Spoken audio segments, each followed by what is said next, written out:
어떻게 신청하신 거예요? 그 수학밥 카페 손 들어주세요. 아 정말요? 그러면은 다 닉네임이 있으실 거 아니에요? 비밀? 뭐예요? 어떤? 나아지는 맘? 네. 아 오션스. 네. 그리고 하우메스에서 하셨고요. 네. 수학밥. 저는 하우메스에 가서 가기도 했는데 카페를 했는데 지금 기억이 도전인가 이렇게. 아 도전. 네. 아 네. 나아지는 도전 뭐 이런. 네. 아 웃음초롱이요? 네네네. 저 뒤에 오신 분 어머니 수학밥에서 오셨다고. 아니세요? 아 네. 안녕하세요. 네. 하우메스하고 수학밥 통해서 오셨고 팩토랑 그런 데하고도 또 관계 있으신 거죠? 도치맘 쪽에서도 많이 오신 것 같은데 어떻게 오셨어요? 네. 네. 네. 하우메스에서도 보고요.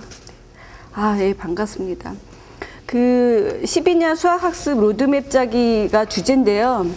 보면은 그 인터넷이나 이런 데 질문들이 오잖아요. 근데 질문들이 왔을 때 제일 막막한 질문이 우리 애가 수학을 좋아하는데 어떻게 가르치면 될까요? 이런 질문이에요. 근데 그래도 좀 더 구체적으로 우리 애가 1학년인데 이렇게 학년이 나와요. 우리 애가 1학년인데 뭐 수학을 좋아해요. 이렇게 얘기하시는 분들이 있고 조금 더 구체적이면 우리 애가 1학년인데 다른 과목보다 수학할 때 재밌어 해요. 뭐 이렇게 하면 좀 그려지잖아요. 근데 정말 막연한 질문은 그냥 툭 던지는 거예요. 어떻게 해야 돼요? 그럼 어떻게?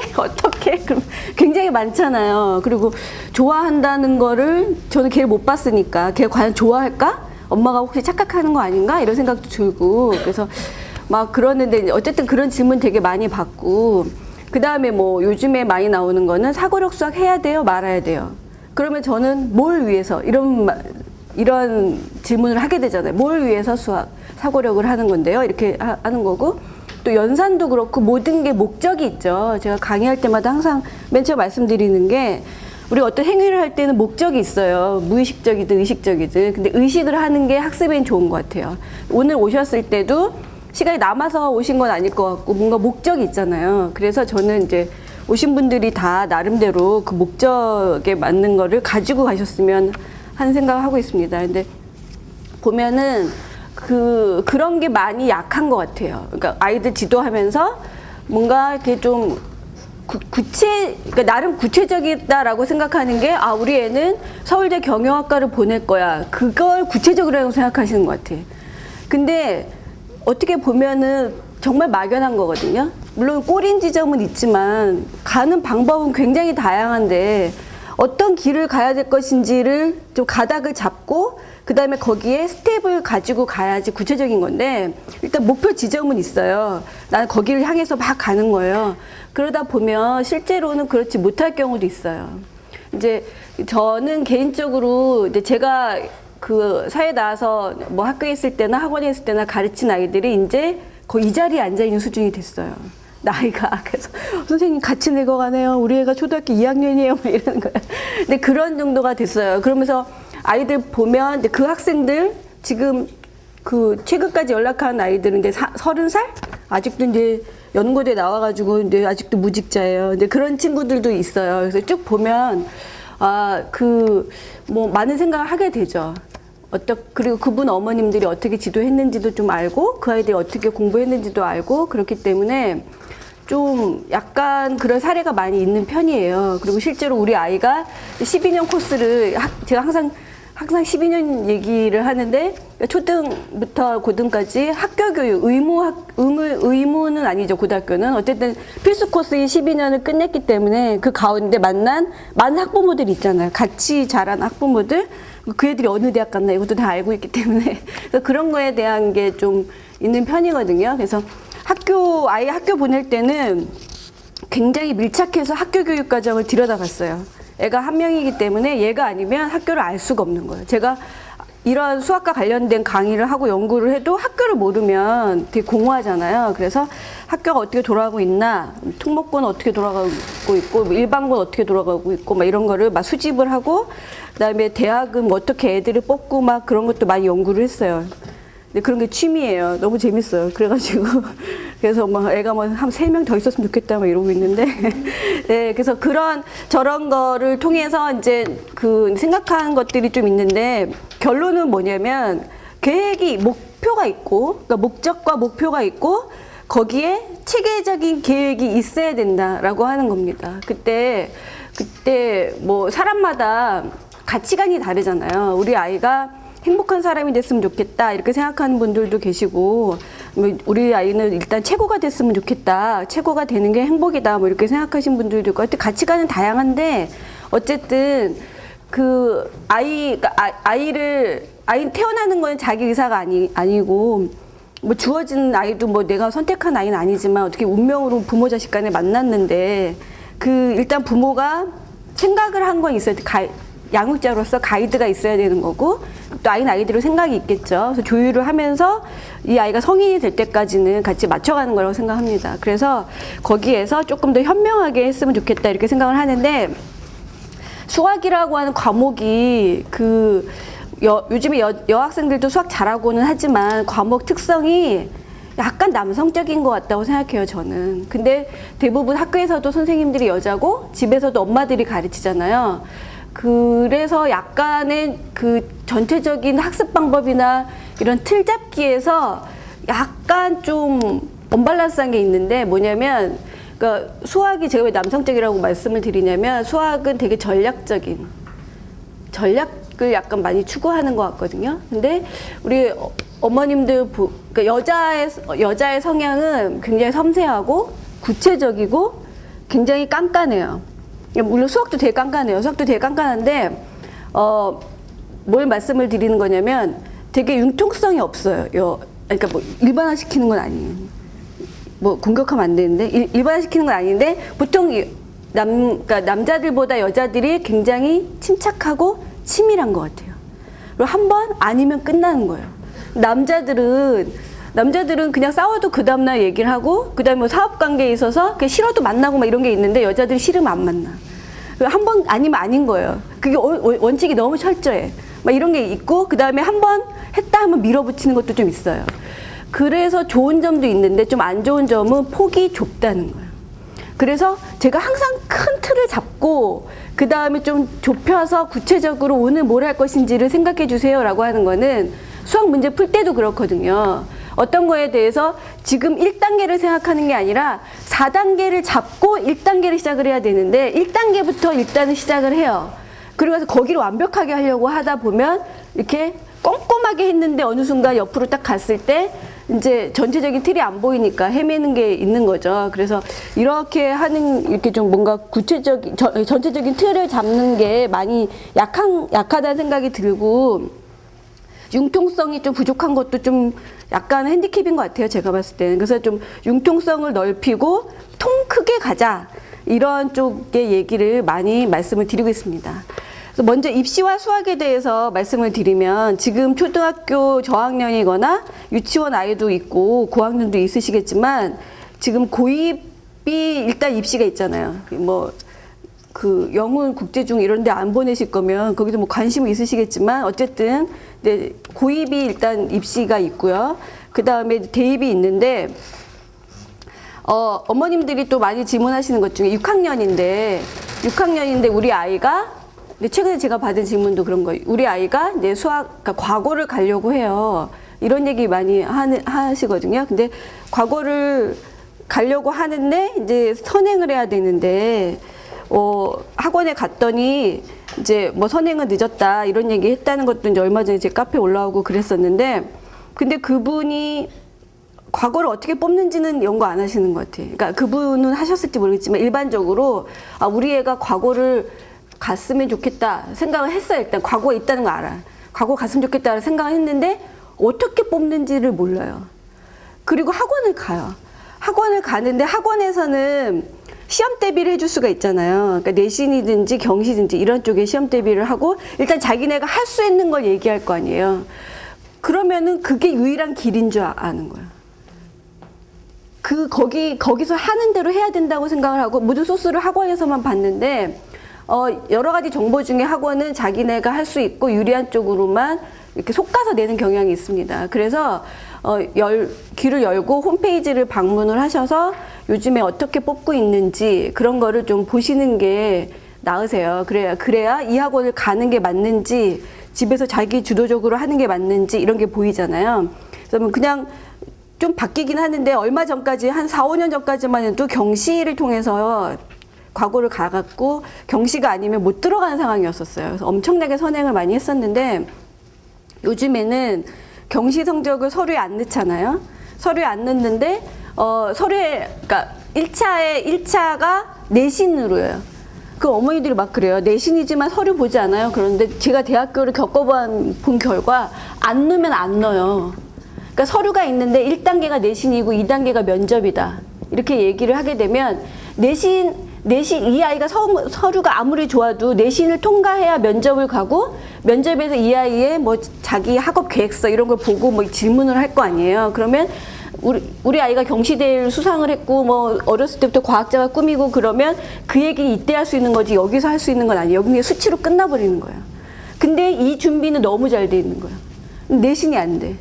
걔는 영원히 그 분을 만날 수가 없어요. 그러면 일단 우리 아이가 내신, 그러니까 수학과학 내신이죠. 영재고 과학고 같은 경우에는 수학과학 내신이 아직은 초등학생이긴 하지만 그 학교에 가서 최고가 될 수 있을까? 우리 동네 학교에 가서 그걸 생각을 하시고 그럼 어느 정도 얘가 좀 의지도 있고 하면 되겠다라고 하면은 이제 같이 더불어서 뭐 면접이나 그러니까 서류 준비라고 하죠. 우리가 입시에서 서류라고 말하는 거는 생기부, 생활 기록부가 있고요. 그 다음에 뭐 자소서, 뭐 추천서, 뭐 이런 거예요. 생기부 안에나 그런 기타 서류라고 하는 게 또 있어요. 기타 서류는 그 뭐 말하자면 활동, 그 증명서, 그 다음에 봉사활동 하고 나서 또 확인서 같은 거 주는 거, 그런 게 기타 서류. 그 다음에 생기부엔 들어가지 않는 뭐 상장들, 뭐 이런 게 기타 서류 이렇게 있어요. 그러니까 서류라고 얘기하면 이걸 다 말하는 건데, 여기서 뭐 그 반장도 했었고 자소서에서 너무 많이 썼었고 우리 담임 선생님 나 너무 좋게 생각하고 그다음에 우리 동네에서 봉사도 많이 했지만 통과를 안 하면 면접을 못 한다는 거. 그다음에 면접을 할 때 이런 것들에 대해서 얘기를 한다는 거죠.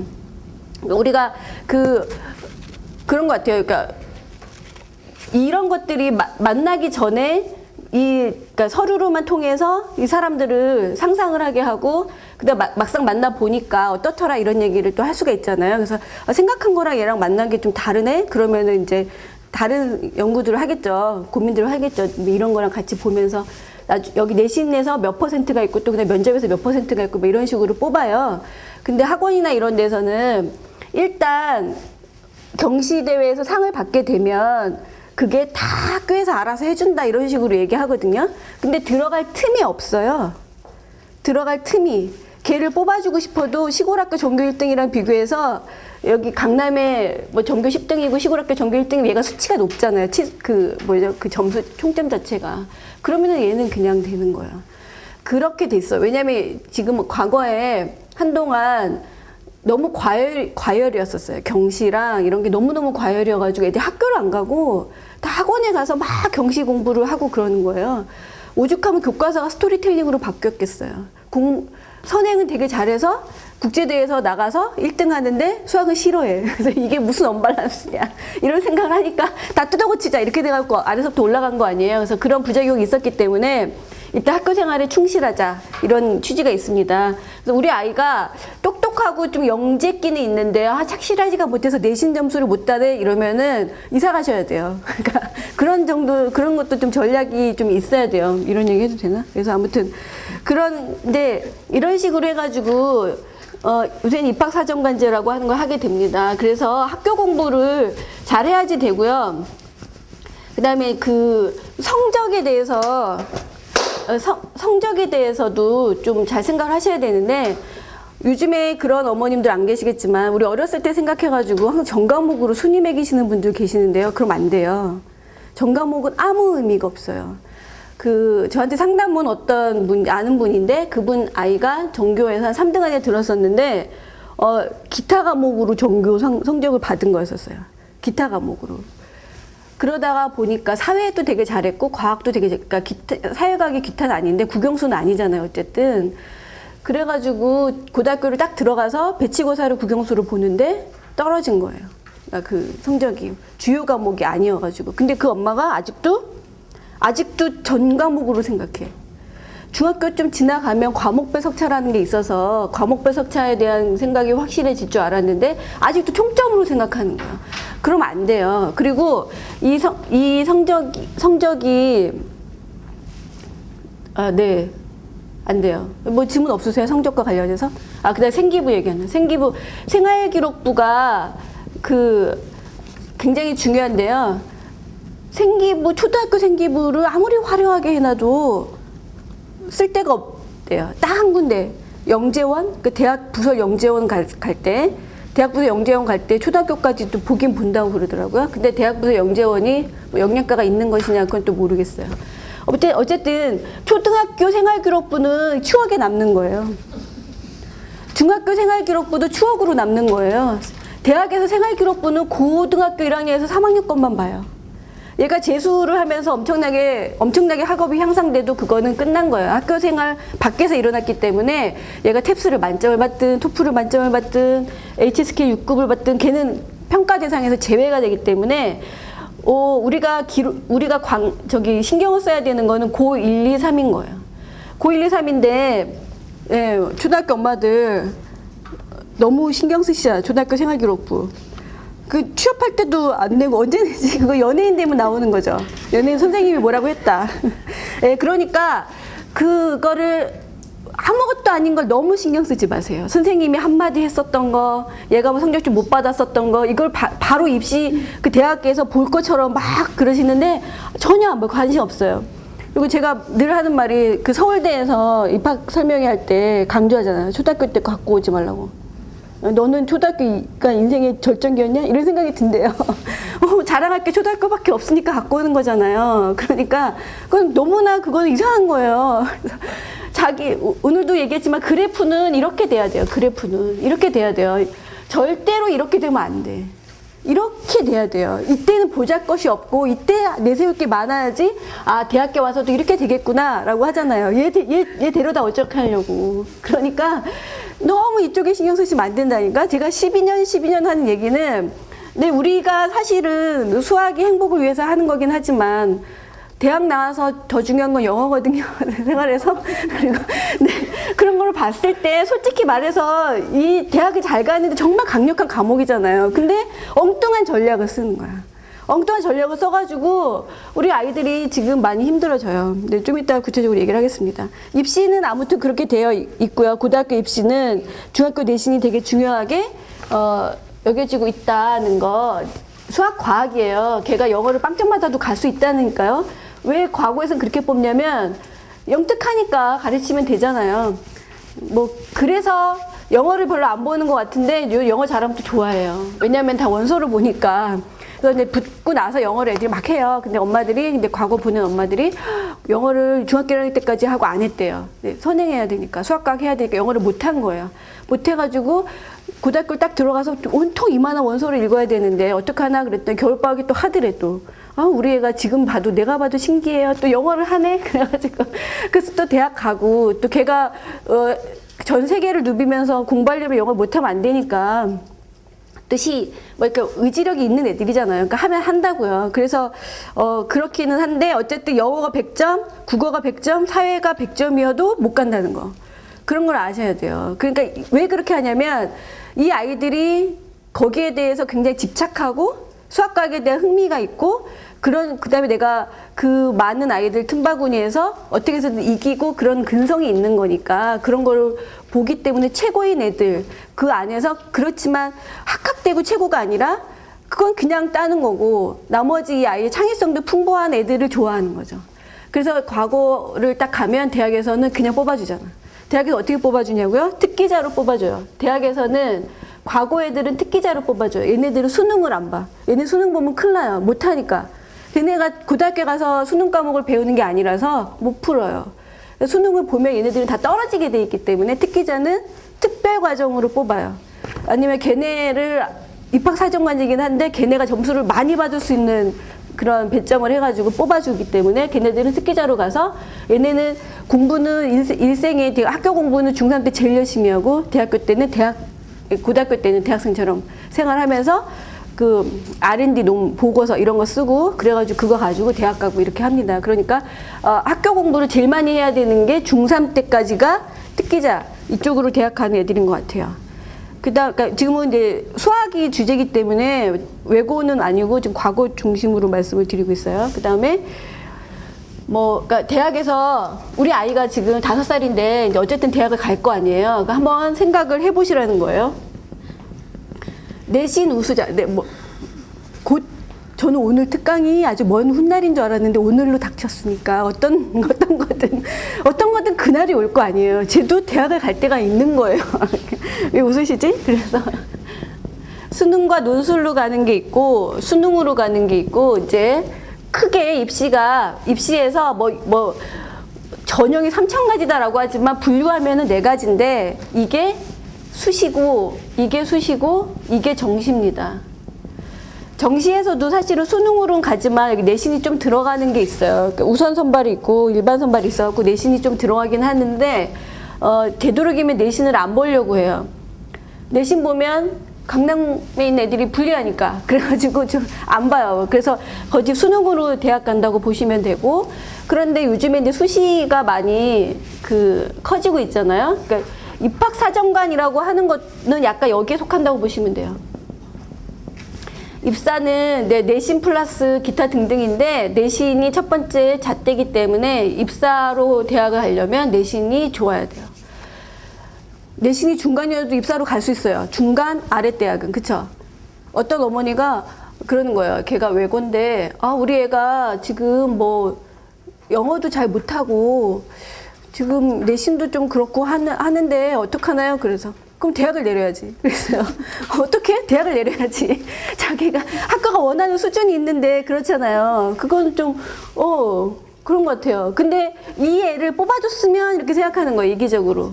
관심이 없어 그 대학은. 자기가 관심 없는 대학에 가게 생긴 거예요. 아무튼 그러니까 이런 거에 대해서 생각을 하고 우리 아이가 강조에 뭔가를 이렇게 보는 게 좋습니다. 그러니까 특기자는 수학, 과학, 외국어. 그러니까 여기서 이제 이과라고 하면은 이제 과학, 수학이 있죠. 과학, 수학, 외국어가 특기자예요. 외국어도 엄청 좋아하잖아요. 외국어를 왜 이렇게 좋아하나 그랬더니 왜 그렇게 좋아할까요? 한국말로 된 책들도 많이 보는데 대학교가 왜 이렇게 외국어를 좋아할까? 저는 잘 몰랐어요. 근데 이게 2가지인 것 같아요. 부의 상징, 똘똘함의 상징. 그러니까 외국어 잘하는 애는 살다 온 거라고 생각하는 거예요. 살다 왔다고? 부모가 좀 괜찮나? 이런 우리 학교에 기부 좀 하나? 약간 그런 기대. 또 한 가지는 토종이에요. 엄청난 똘똘한 애죠. 그러니까 손해가 아닌 거예요. 그런 면에서 그런 것 같은 게 제일 편협된 생각이에요. 어쨌든 수학과학하고 외국어를 해서 이 아이들은 수능을 안 봐요. 내신도 안 봐. 제가 아는 어떤 아이가 내신은 꼴등이었던 것 같아요. 내신은 꼴등 안 하니까. 그 다음에 애들 모의고사 보면 자기 혼자 막 독서실에서 공부하고 영어만 했어요. 어디 갈게요? 고대.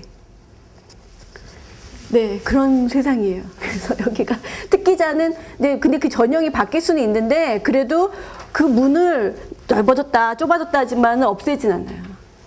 연대가 작년에 없앴다가 다시 열었잖아. 그래서 그러니까 이런 그러니까 이 아이들 과고 아이들이나 외국고를 나왔거나 이런 아이들을 위해서 이런 문은 있는데 여기는 수능도 안 보고 내신도 안 본다는 거. 그런 아이들을 위한 TO가 있고요.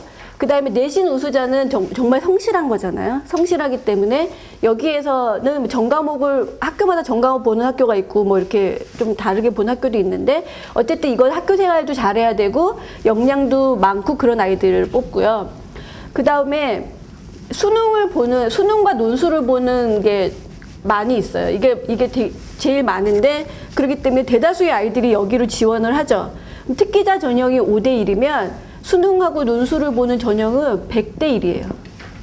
누구나 다 모든 사람이 해당되니까 나 특기도 없고 내신도 그저 그렇고 오로지 믿을 건 수능과 약간의 글빨? 그러면은 이거 대부분의 아이들이잖아요. 그럼 100대 1이 되는 거예요. 그래서 그렇긴 한데 여기서는 그냥 그러니까 그 왜 이렇게 보냐면 논술이 우수하다는 거는 사실은 학력이고요. 글재주가 아니라 학력이고 수능과 그러니까 이런 걸 통해 가지고 그 아주 그러니까 수능이라고 하는 건 전국 석차잖아요. 내신은 학교 석차잖아요. 동네랑 상관없이 일렬로 줄 세울 수 있는 게 수능이에요. 그러니까 약간 아이들이 내신을 많이 따려고 하면은 약간 외곽으로 가고 수능을 많이 따려고 하면은 중앙으로 몰려오고 이런 경향이 있죠. 그래야 그 아이들하고 경쟁해서 전국 석차 올라가니까 반에선 꼴등이지만 전국에서는 100등 이렇게 될 수도 있고요. 그렇게 지금 세상이 돌아가고 있어요. 세상 돌아가는 거 좀 아셔야 돼요. 그래서 정시는 이제 수능으로만 되기 때문에 묻지도 않고 따지지도 않고 너가 수능 100점이면 뽑는다 이랬어요. 이번에 언수의 만점이 몇 명이었다? 언어, 수학, 외국어 세 개 다 만점이 몇십 명이었나 기억이 안 나는데 그 아이들이 다 성대 글로벌 경영을 썼대요. 서울대를 안 쓰고. 서울대는 내신을 봐요. 성대는 국영수만 봐요. 사회 과학도 안 봐. 수능 과목이 국어, 영어, 수학, 사회, 과학, 음악, 미술은 안 보잖아요. 그러니까 학교에서 아예 배워주잖아요. 근데 사회, 과학, 그 다음에 제2외국어, 또 제2외국어 엄청 좋아하잖아요, 대학에. 과학하는 애가 제2외국어까지 하면 뭐 얼른 내려가려고 그래.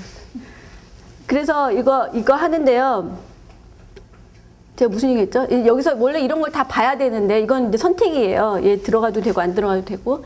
근데 이제 국영수만 가지고 뽑으니까 100 나오고 여기가 50점 만점인데 그러니까 30점, 20점 맞은 애도 갈 수 있는 거잖아요. 그렇게 뽑았어요. 근데 그리고 이제 고대 같은 경우에는 수능 논술에서 고대는 잘 보시면 이 문과도 국어, 수학 두 과목만 보든가 영어, 수학 두 과목만 보든가 수학 잘하는 애는 어디 가야 돼요? 고대 가야 되겠죠. 막 이런 식으로 되고 있는데 해마다 바뀌긴 합니다. 그래서 수능으로만 가는 대학이 많으니까 이런 거는 재수생이 좋겠죠. 재수생은 내신도 학교 시험도 없고 체육대회도 없고 스승의 날도 없고 그러니까 그냥 이것만 하면 되니까 얘들이 굉장히 유리하죠. 그래서 수시는 현역, 정시는 재수생 이런 이제 공식이 지금 나오고 있습니다. 뭐 아주 먼 훗날이긴 한데 이런 얘기 들으니까 뭐 떠오르는 거 없으세요? 한숨 나오는 건 한숨? 우리 애 길이 정해졌고 우리 애는 특기자 이러면서 네, 특기자로 했는데 걔가 특기자로서의 어떤 그거를 못 받았어요. 인증을. 그러면 이제 끝나는 거죠. 도안이면 뭐가 특기자예요. 수능을 못 보잖아요. 내신도 안 되고. 제가 아는 어떤 아이는 과고를 떨어졌어요. 과고를 떨어졌는데 얘는 일반고 가면 끝장이야. 왜냐면 기타가 안 되니까. 국어도 안 되고. 전 과목을 다 배워야 되는데 대학을 갈 수가 없는 거예요. 1년을 꿇고 다시 도전해갖고 기필코 과거를 갔어요. 그래야지 얘는 살 수가 있어요. 그러니까 그 어머니가 초등학교 때부터 계속 얘가 이제 여자아이였는데 얘는 과학 쪽이다라고 해서 계속 그런 식으로 했는데 될 줄 알았는데 과거를 떨어지고 나니까 앞이 캄캄한 거예요.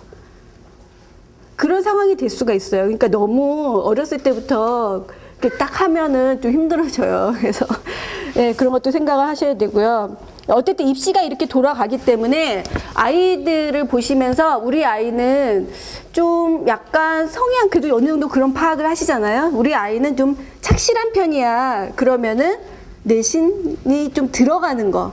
우리 아이는 또 어떤 어머니가 그래요. 우리 아이는 좀 예뻐서 면접이 유리한데 그런 경우 있어요. 우리 아이는 만나야 돼. 얘는 서류로는 별론데 서류 봤을 때 평범해 보이는데 얘는 만나면 확 호감이 와. 그래가지고 면접으로 막 집어넣었어요. 그래서 네 그런 경우 있었는데 그 다음에 또 학교 시험은 좀 착실하진 않고 막 하는데 보면 어디 가서 경시대회나 이렇게 상을 좀 받아와요.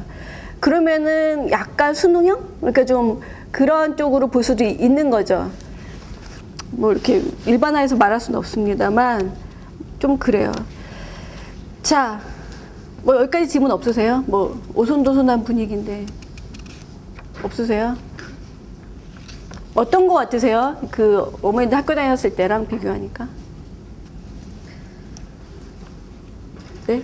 이렇게 공부하다가 당장 미국에 가서 하버드 내도 돼요. 그쵸? 똑같아요. 입시가. 이렇게 만들어진 걸 선도한 데가 국내에서는 민사고고, 그 다음에 서울대학교고요. 그래서 이제 나머지 대학들이 다 따라하고 있는데 모델이 미국이에요. 왜냐면 교수님들이 다 미국에서 나왔잖아. 너무 좋은 거예요. 미국 교육 과정이.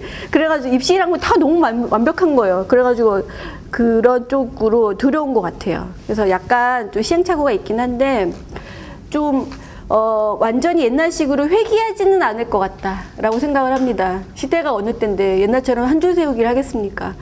많은 걸 요구하면 요구했겠죠. 우리 때는 그 아이를 보지도 않고 따지지도 않고 성적으로 딱 잘랐잖아요.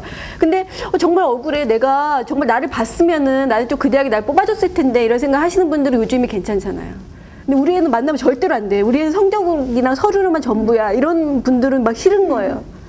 그리고 할 줄 아는 게 공부밖에 없는 애들도 있잖아요. 정말 그게 특기인데 그걸 이렇게 충분히 알아주지 않는 것 같은 거예요. 왜냐하면 봉사활동도 봐야 되고 임원 경력도 보고 막 다 한다니까 화가 나는 거예요. 그래서 그런 에서 불만이신 분들도 많이 있습니다. 네. 제가 듣기로는 똑같은 내신이라든가 예를 들어 시골 아이가 만약에 6등급인데 한국과 아이가 한 5등급이나 6등급을 했을 때 대학을 지원을 했을 때요. 소문인지 진짜인지 모르겠지만 그 어떤 고등학교의 어떤 그 차별을 좀 준다고 하더라고요. 아까 네 가지가 있었잖아요. 특기자. 그 다음에 뭐가 있었죠? 내신. 그 다음에 그러니까 우리가 논술 전형이라고 말하는 거 있잖아요. 여기에서 지금 이거는 걔는 못 가요. 특목고 5등급은 여기에 못 가요. 이거는 수치화가 되는 거예요. 근데 우리가 이제 종합적인 이런 얘기를 할 때가 있어요. 종합 이렇게 얘기를 하게 되면 여지를 두겠다는 거거든요. 그럴 때는 뭐 여기에서는 내신 점수를 아예 빵으로 준다거나 반영을 안 하는 거예요. 전형 이거 우리가 특기자로 뽑을 때 이런 아이들을 뽑겠다. 이건 몇 프로 이거 몇 프로 하는 내신이 안 들어가. 그러면 지원할 수 있죠. 걔가 9등급이면 지원을 못 하겠어요. 걔 할 수 있는 거죠. 이렇게 갈 수도 있는 거고 논술 전형에는 내신이 들어있어요. 내신이 들어있는데 1등급이 10점이면 5등급이 9.9999예요. 그런 식으로 해서 반영을 하기는 하는데 무력화시킨 거예요. 1등급에서 5등급까지가 똑같아. 그런 경우가 있어요. 그러면 걔는 여기 할 수 있는 거죠. 보통은 그렇게 해서 지금 말씀하신 게 논술 전형으로 갔을 거예요. 저분이 말씀하신 게 예전에 몇 년 전에 고대에서 그 있었던 일을 말씀하신 것 같아요. 그 특목고 다니는 등급이 더 낮고 그때 그 내신 전형을 했을 때 오히려 그 특목고 다니면서 등급이 더 낮은. 그러니까 그게 이런 루트가 있거든요. 얘네들이 다 경영학과에 왔어요.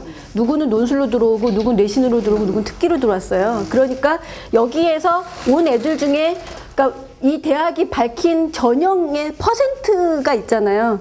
그거는 지키는데 그 안에 뭐 여기서 논술인데 논술 성적 50%, 내신 50% 했는데 그럼 논술도 50%니까 얘가 100점부터 500점, 빵점부터 500점이고 그럼 얘도 빵점부터 500점이냐 그건 아니었었어요. 여기서 약간의 조작을 한 거예요.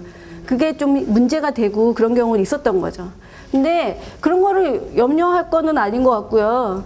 이제 뭐 이렇게 저렇게 해서 바뀌니까 저는 제가 이런 말씀을 드린 거는 어쨌든 이런 거를 통해서 가니까 요즘에 어떻게 되고 있다. 앞으로 10년 후엔 또 바뀔 수도 있어요. 그런 거에 대한 좀 아우트라인 감을 좀 잡으시라는 거예요. 그래서 옛날에는 서울대 경영학과하고 뭐 서울대 뭐 농대가 있었다. 그러면은 이렇게 딱 잘려져 있었잖아요. 위에서 딱 자르고 가고 딱 잘렸잖아요. 그러면 지금은 여기 온 애들도 수능 만점도 있고 다양한 거예요. 여기가 50명을 뽑으면 10명씩 다 달라요. 대학이 다 10명씩 뽑아요. 전국에 10명이 여길 가는 거예요. 예를 들어서 어느 아이가 내신 우수자 전형으로 연대 경영학과에 가고 싶은데 내신 우수자 전형이 연대 정원에 10명이다. 이러면은 전국에 연대 경영학과를 꿈꾸는 아이들 중에 내신으로 가려고 하는 아이들 10명 중에 들어야 된다. 이렇게 작아졌어요. 전체 인원이 300명인데 다 잘라가지고 이런 전형 해갖고 한 5명 뽑고 그래요. 그래서 대학 가기가 힘들다는 얘기가 그렇게 나오는 거예요. 5명 안에 내가 들어가야 되니까. 정시는 더해요. 정시는 제 친구 딸이 재수를 했는데 원서 쓰기 전에 전화가 왔어요. 전화가 와가지고 그 아이가 점수를 어떻게 받았냐면 311인가 받았어요. 언어, 수학, 외국어를 311을 받았는데 잘 받은 점수, 왜냐면 언어가 하나 틀리면 2등급이었거든요. 얘 2개 틀려서 3등급이 된 거예요. 얘가 211인 줄 알았어요, 처음에는. 2개 틀렸으니까 2등급이겠지 해서 하고, 얘는 2개쯤 틀리고, 얘는 1개 틀리고 해서 211이어가지고, 아, 이렇게 되면은 괜찮겠구나. 이번 재수를 했는데, 이제 학원을 잘 다녀서 점수가 높아졌구나 해가지고, 외대를 안 갔어요. 외대 수시에서 외대를 붙게 되면 더 연대나 이런 데 못 가기 때문에 외대를 안 가고 떨어뜨리라고 하고, 근데 연대를 지원하려고 봤는데 성적이 뜩 나는데 3등급인 거예요. 그래갖고 못 쓰게, 아무 데 쓸 데가 없는 거예요. 이제 이거 3등급 돼버리면 얘는 삼수하게 생긴 거야. 그래가지고 이제 막 걱정을 하다가 전화를 저한테 해가지고 지금 숙대하고 동국대하고 외대를 쓰려고 하는데, 숙대는 7명 뽑고 동국대는 한 20명 뽑고, 여기 좀 많이 뽑고 여기는 뭐 5명 뽑는다 그랬나? 그래서 어디를 쓰면 좋겠니? 그래가지고 제가 여기 쓰지 말라고 그랬어요. 너무, 그러니까 인원이 되게 작아서 여기 15명이, 이 인원이 너무 작은 거예요. 그랬더니 그 다음날 신문 났잖아요. 20대 1이라고. 나머지는 5대 1인가 이랬어요. 그러니까 인원이 코딱지만큼 뽑아요. 3명 뽑아요. 어떤 1명 뽑고 막 이런 거예요. 근데 티켓이 딱 3장인데 1명 뽑는데 하나 넣고 꽉 나면 그렇게 되는 거예요. 근데 여기에는 또 대기자도 별로 없잖아요. 뭐 붙으면 절대 안 나가. 그런 경우도 있어요. 그래서 이제 결국 외대를 갔어요. 그냥 수시로 편안하게 갈 수 있는 거를 정시까지 가가지고, 너무 점수는 아까운데 뭐 팔자려니 그렇게 하고 있습니다. 그래서 그런, 무슨 얘기, 내신 뭐 그런 얘기야? 그런 거는 그냥 너무, 근데 그래가지고 그런 것 때문에 그러면 특목고를 가야 되겠구나 이렇게 생각을 하는데요. 그렇게 생각하고 특목고 왔는데 특목고 와서 6등급이야. 그럼 갈 데가 없어요. 그리고 또 어떤 아이가 특목고에 와가지고 땀 안 좋을 것 같은 거예요. 1학년 때 전학을 갔어요. 일반고로. 가서 전교 1등 했어요. 특목고에서 걔가 한 5등급 정도 받을 성적이었었나? 그랬는데 이렇게는 안 되겠는 거예요. 그래서 그 바로 옆에 있는 일반고를 가서 전교 1등을 한 거예요. 자기 특목고에서 5등급 했던 애랑 같은 대학 들어왔잖아. 그럴 수도 있어요.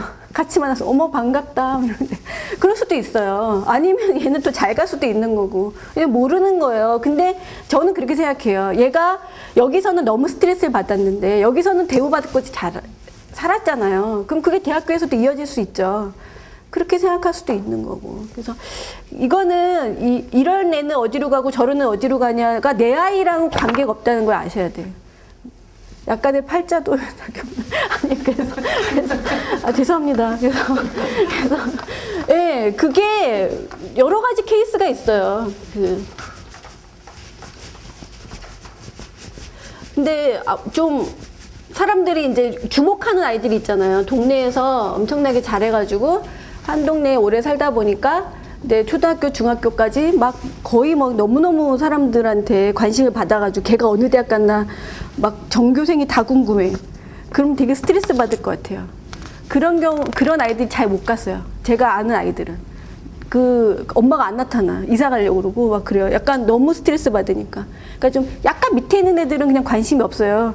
그런 애들은 더 잘 가고, 최상위에서 막 스포트라이트 받은 애들은 심리적인 그런 것도 있고, 좀 너무 또 학교에서 잘해줘가지고 막 그러다가 오만한 것도 있나? 그래서 제가 아는 어떤 애는 둘이 같은 반이고 성적은 비슷했는데 한 애는 그러니까 아주 뛰어나게, 그러니까 뛰어나서 좀 주목받는 애여서, 근데 미움을 받았어. 걔는 너무너무 미워했었어요. 오는 선생님마다 욕하고 막 그랬었어요. 근데 못돼가지고 공부 잘하고 못된 애였었어요. 죄송해요 걔한테.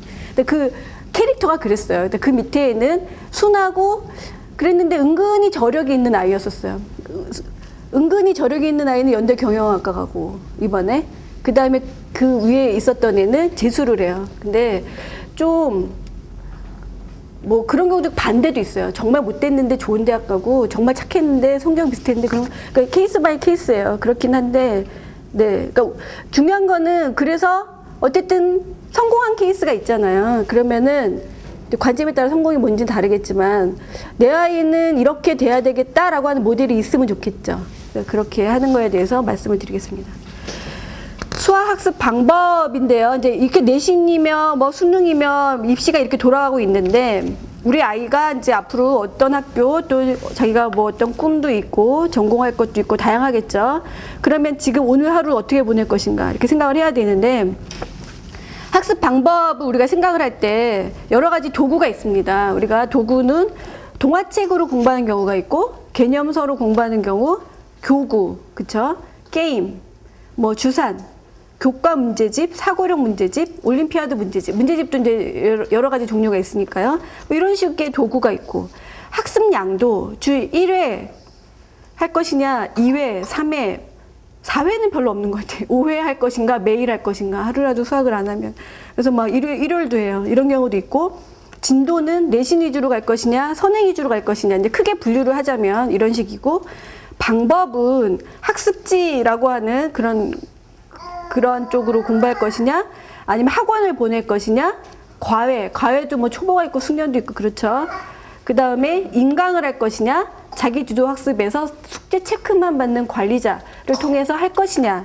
여기 뭐 관리자면 엄마도 들어있는 거고요. 뭐 이렇게 되어 있습니다. 그래서 이런 것들 중에 배치를 해야 될 것 같아요. 밑에 있는 표는 그러면 내가 짠다면 우리 아이가 이제 막 태어났어요. 그러면 얘는 없는 애라고 쳐. 새로 태어난 아이를 상상하면서 어떻게 그 아이들 할 것인가를 한번 생각을 해보자는 에서 로드맵 짝이고요. 그 전에 타 교과하고의 균형에 대해서 한번 말씀을 드리겠습니다.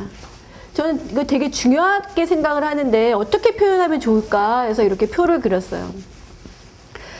제가 수학을 가르칠 때는 수학만 봤어요. 우리 어떤 아이 학습 지도를 할 때 수학을 어떻게 잘할 거 국어든 영어든 상관없이 수학만 쫙 본 거예요. 그리고 플랜카드 보면은 우리 학원에 보내면 이번 기말고사 만점 책임져 드립니다. 막 이러잖아요. 제가 그거 딱 보면 생각하잖아요. 수학은 빵점, 국어만 만점. 그 학원에서 국어를 신경을 쓰니까 딴 거 못하게 하는 거예요. 계속 그거만, 영어 학원도 그렇잖아요. 영어만 하게. 그 학원의 스케줄대로 따라가면 영어만 해야 돼요. 얘는 딴 거 절대 하면 안 돼. 운동도 하면 안 되고 여행도 가면 안 돼. 딱 그 스케줄만 있어요. 그거는 교과를 가르치는 사람의 관점이고 엄마는 다르잖아요. 엄마는 전체를 생각하고 균형을 생각해야 되지 않겠어요? 그런데 국영수가 이렇게 있을 때 크게 봤을 때 세 가지 유형인 것 같아요. 초등학교 1학년 때부터 국어도 영어도 수학도 다 중요해. 이 세 개를 동시에 같은 강도로 하는 거예요. 주 1회 수학은 주 1회 영어, 주 1회 국어. 국영수 우리 아이를 딱 한번 상상해 보세요. 그 아이가 어떤 비중으로 갖고 있나? 국어, 영어, 수학이 그러니까 이제 예체능 빼고 국어, 영어, 수학이 다 같은 비중으로 시작을 해서 12년을 가는 거예요. 어떻게 생각하세요? 12년을 갈 수 있을까요? 그 다음에 국어를 먼저 시작을 해서 먼저 하는데 제가 진하게 한 거는 국어를 좀 세게 한다는 거예요. 국어를 좀 세게 하고 그럼 이걸로 이제 뒤에 좀 먹고 살아요. 그 다음에 영어를 세게 하고 어떤 어머니가 그러는 거예요. 국어 학원 보내고 국어 끊고 영어 학원 보내면 국어는 잊어버리지 않아요? 이래요. 그래서 아니 학교 다니는데 그랬어요. 안 잊어버리잖아요. 그러니까 그런 거에 대해서 좀 불안해하는 거예요. 학원을 안 다니면 까먹는 줄 알아요. 그리고 수학 연산 같은 경우도 연산 단원에서 안 하면 안 하는 줄 알아요. 연산은 모든 단원에 다 들어있어요. 그래서 오늘 안 하면 내일은 큰일 나는 줄 아는데 그렇진 않은 것 같아요. 여러분 구구단 안 해도 다 기억하고 있잖아요. 잘 배워주면 써먹는다니까요. 그래서 이렇게 해서 영어를 좀 세게 하고 그러면은 이쪽으로 가는 경우가 있고 그 다음에 수학을 좀 세게 한 다음에 이렇게 하는 경우가 있고 이렇게 좀 시기별로 단계를 메인을 이렇게 두는 경우가 있어요. 그 다음에 이제 메인이 바뀌는 경우가 있는 거예요. 여기서 이제 국어가 메인인데 이제 얘는 수학에 비중을 두는 거예요. 수학을 엄청나게 하고 그 다음에는 이제 수학 잘하는 아이들이 영어는 좀 싫어하는 경향이 있기 때문에 뭐 요즘엔 안 그렇긴 하지만 그래도 영어를 좀 하고 그 다음에 이제 그 과거 간 아이들처럼 막판에 영어 하고 뭐 이런 경우도 있어요. 자, 이렇게 봤을 때 우리가 효율로 보자고요. 효율로 어떤 아이, 똑같은 아이가 있었는데 이런 엄마 밑에서 자라고 이런 엄마 밑에서 자라고 이런 엄마 밑에서 자랐을 때 어떤 차이가 있을까요? 이런 엄마, 이렇게 얘가 생활한다면, 그러니까 생활이 어떨 것 같아요? 네? 생활이 힘들 것 같잖아요. 근데 돌아보세요. 어떻게 하고 계신가? 돌아보세요. 여기서 네, 힘들 것 같아요. 이거는 100% 실패예요. 제가 봤을 때. 이거 전 세계 한 10명은 될 것 같아요. 이렇게 하는 아이들은. 근데 걔네들이 내 모델이야. 어떻게 저런 아이가 생겼지? 우리 아이도 그렇게 만들어야지? 막 이랬는데요. 부모가 달라. 안 된다니까요. 그래서 근데 이렇게 하는 게 굉장히 많아요. 제가 어머니들한테 초등학교 3학년인데 지금 이거를 3개를 다 하고 있다 그래서 제가 보니까 지금 수학은 좀 쉬었다가 5학년 때 시키는 게 어때요? 이러면은 막 큰일 나. 쉰다고요? 아니 누군 학교도 쉬는데 그냥 좀 쉬어보세요. 그랬더니 안 돼. 있을 수 없는 일인 거야. 그리고 또 제가 아는 케이스 중에 한 명은 이거를 정말 했어요. 고3 때까지. 대학을 가긴 갔는데 그러니까 좀 약간 제가 봤을 때 좀 힘들었고 이 엄마가 3개가 다 중요한데 고르질 못해. 중학교 2학년 때 봤을 때도 고르지 못해요. 정상어학원에서 최고반. 그 다음에 수학은 그런 거 있는데 엄청난 제목이 그 학원 제목이 뭐였어요? 100년대기였나? 그래가지고 100년을 책임진다 뭐 이런 학원 다니고 그 다음에 국어는 국어대로 저기 전화를 안 받는 선생님이 있대요. 너무 바빠서 자기 전화를 안 받아가지고 그 선생님이 전화를 해줘야 기회가 와. 1년 기다리는. 거기 가가지고 또 개인지도 받고 막 이랬었어요. 돈도 많이 들었지만 중학교 때 이렇게 했는데 고등학교 때 만났더니 또 이렇게 하고 있어요. 아니 이과 가잖아요. 이과 가면 수학을 좀 많이 하고 영어는 좀 덜 해도 되지 않아요? 그때 주요 대학은 영어도 보잖아요. 아니 보긴 보는데 그래도 수학만큼 보나? 이랬어요. 그랬는데 똑같이 하는 거예요. 좀 저는 좀 되게 그냥 봤을 때 좀 안타까워. 왜냐면 얘랑 같은 대학에 온 애들 중에 다르게 하는 아이들도 있을 것 같아. 널널하게 하고 그 대학을 간 애들도 있는 것 같아요. 얼마나 배가 아파요. 걔는 막 할 거 다 하고 왔는데 자기는 하루 종일 방학 때마다 예습, 그쵸? 여행도 못 가. 이 집 여행 한 번도 안 갔어요. 여행도 못 가. 초등학교랑 방학도 중요해요. 초등학교 1학년이니까. 초등학교 2학년은 더 중요해. 2학년씩이나 됐는데 이러면서 막 10일이나 그렇게 보낸 거예요. 그리고 그래서 어떤 아이는 이번에, 그러니까 다른 아이인데요. 이번에 재수를 하는데 그 엄마가 그러는 거예요. 쟤는 대학교 들어가는 애보다 남들이 보면 서울대 들어간 줄 알겠대. 너무 놀아서. 근데 재수를 하려고 하는데 수능 끝나고 재수 시작하는 게 3월이잖아요. 엄청 놀더래요. 그러니까 왜 그렇게 노냐? 너 지금 재수학원도 알아보고 지금 놀 때냐 지금? 네가 무슨 낯으로 노냐? 시험을 그렇게 봐가지고 막 그랬대요. 그랬더니 억울해서 논대. 지금 12년 동안 너무 억울해서 나는 이걸 2달은 놀아야 재수를 할 수 있겠다. 그랬다는 거예요. 그래서 제가 봤을 때는 그 엄마가 그렇게 빡빡한 분은 아니었었는데 이 아이의 기억 속에 자기는 한 번도 논 적이 없는 거예요. 그래서 고등학교 때 좀 놀았어요. 고등학교 때 가갖고 좀 놀아가지고 성적이 안 나왔어요. 언젠간 놀잖아요, 사람이. 언젠간 놀지 않아요? 놀매 양의 불변의 법칙 이런 거 있죠. 양은 정해져 있다니까. 그게 초등학교 때 노느냐, 고3 때 노느냐, 40대 때 노느냐가 이렇게 있는 것 같아요. 그렇죠? 제가 봤을 때 초등학교 때 노는 게 정답이다 이렇게 생각을 하는데 그 아이가 그런 말을 했어요. 그래서 이 엄마는 내가 그랬나 생각을 했는데 막 부글부글 하는 거예요 지금. 근데 일리가 있는 게 고3 때 그렇게 힘들게 생활을 했는데 앞으로 1년을 더 해야 되는데 지쳤잖아요. 그래서 자기는 그럴 만한 충분한 가치가 있다. 그래서 실컷 놀았대요. 네, 재수해서 잘하길 바랍니다. 예, 근데 이거는 지치게 하는 제일 대표적인 케이스인데 우리나라 전국의 엄마들이 현재 하고 있는 방법이라고 저는 감히 말씀드릴 수 있어요. 아까 제가 맨 처음에 말씀드렸지만 왜 그러냐면 융통성이 없어. 이게 아니면 문제집을 하나를 잡으면 끝내야 돼. 내가라도 풀어서 끝내야지. 그게 덜 푼 상태에 있는 꼴을 못 보는 거예요. 풀어야 돼. 막 그리고 학원을 하면은 거기 폴리를 다니잖아요. 폴리 마스터 해야 돼. 폴리를 최고 레벨까지 가야 딴 데를 갈 수 있는 거예요. 아무도 안 알아주는데 폴리 나왔다고 생활기록부에 들어가는 것도 아니고 왜 그러실까 제가 막 그랬어요. 그 정상화학원 어머님도 정상에 뭐 최고반이 있대요. 최고반 선생님이 엄청 좋대요.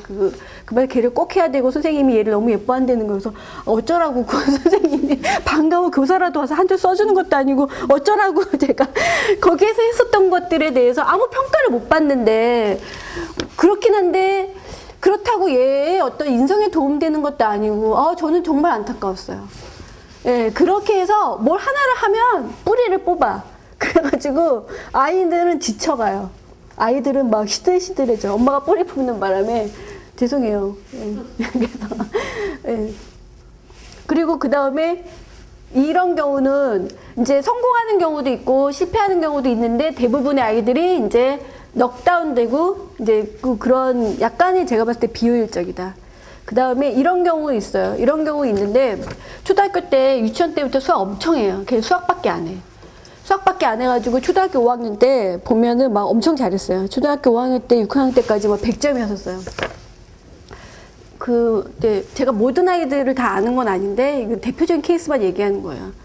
의도적으로 제가 얘기하려고 하는 걸 맞춰서 그쵸? 근데 그 아이가 엄청나게 잘했었어요. 그래가지고 딱 봐도 다 이과처럼 생기고 막 그랬거든요. 이번에 시험 봤는데 문과로 갔고요. 수학을 4등급 받았어요. 재수에도 좀 걱정되는 케이스예요. 이것밖에 안 시켰어 엄마가. 너무너무 했는데 영어를 못해.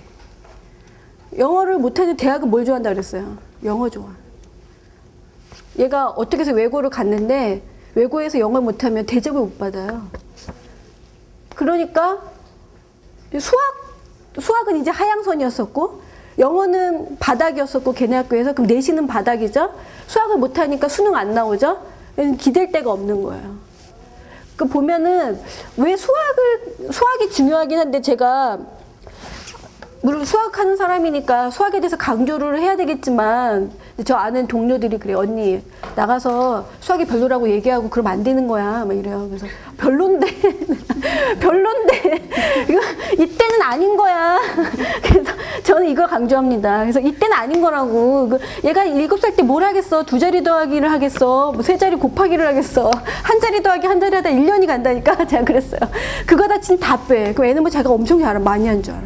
아무것도 아닌데 엄청 많이 한 줄 알아요. 그리고 그거 보셨어요? 이번에 드라마 그녀들의 완벽한 하루 엄청 재밌던데. 그녀들의 완벽한 하루 꼭 보세요. 유치원 청담동이에요. 거기가 압구정동이에요. 거기 엄마들 얘기인데 제가 가장 인상 깊었던 대사가 뭐였냐면 그 모델 누구죠? 그 여자? 네? 변정수? 네, 변정수예요. 그 여자가 그래요. 그 집에는 2자리 더하기 하지? 그래요.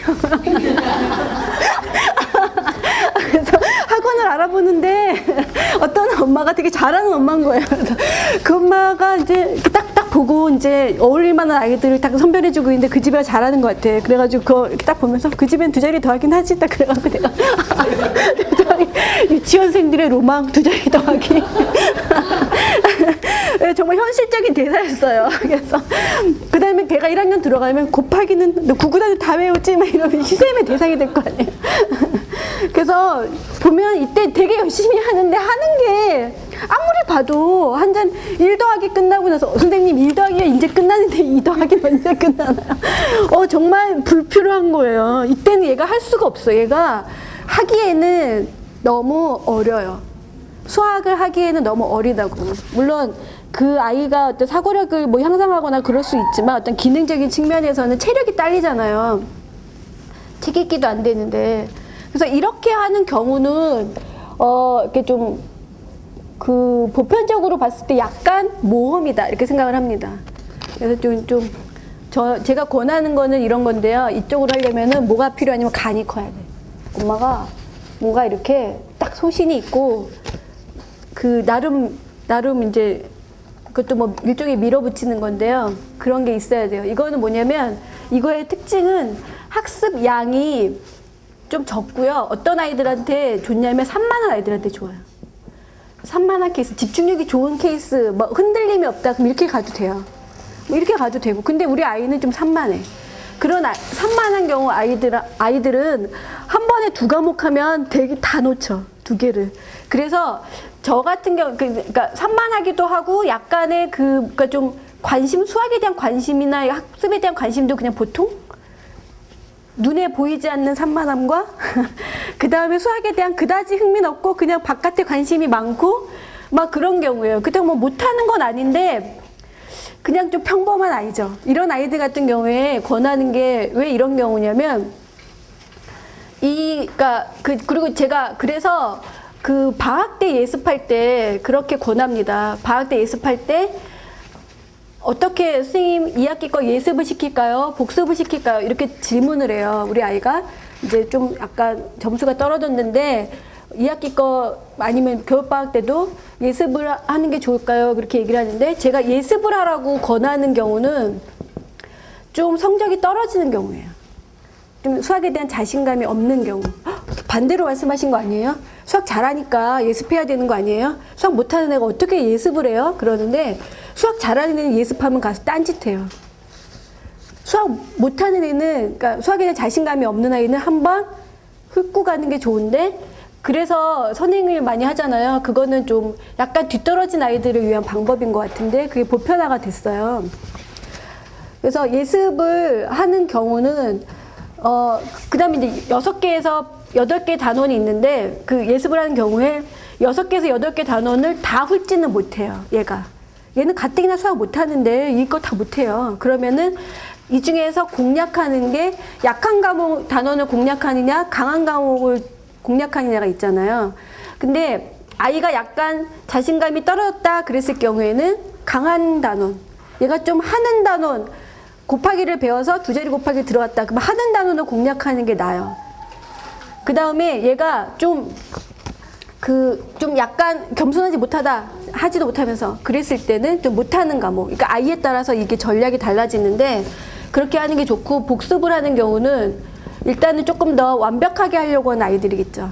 좀 더 다지고.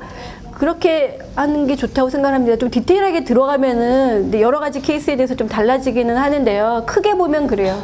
예습은 좀 자신감 회복을 하기 위해서 내가 가서 한 단원이라도 좀 확실하게 막 애들 앞에서 할 수 있는 거를 좀 보여줄 수 있는 그런 단원 중심으로 하는 게 낫다. 그렇게 말씀을 드리고 싶고요.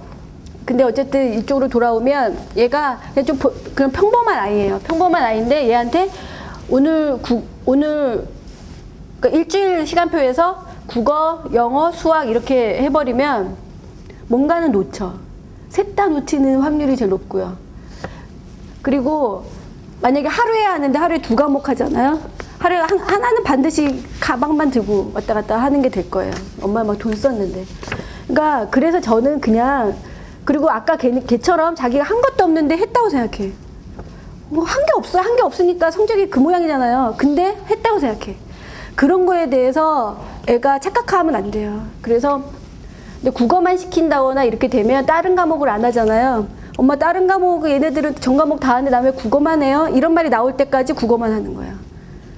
그 다음에 얘가 어느 정도 왜 국어를 먼저 하냐면 이제 기초니까 하필 오죽하면 서술형 스토리텔링 수학이겠어요. 국어가 제일 중요하다니까. 국어를 해서 기초를 다지고, 그러니까 국어하고 영어는 어학이기 때문에 좀 일찍 시작하는 게 좋은 것 같아요. 그래서 계속 꾸준히 하는 게 좋고, 수학은 이때까지 안 하는 건 아니에요. 제가 이랬더니 어머 벼락치기 하라는 말씀이세요? 이런데 그건 아니고 하기는 하는데 메인이 끝에 이렇게 휘날리를 장식하면서 나와야 되니까 이때 하는 게 아이들이 좀 크기도 했고요.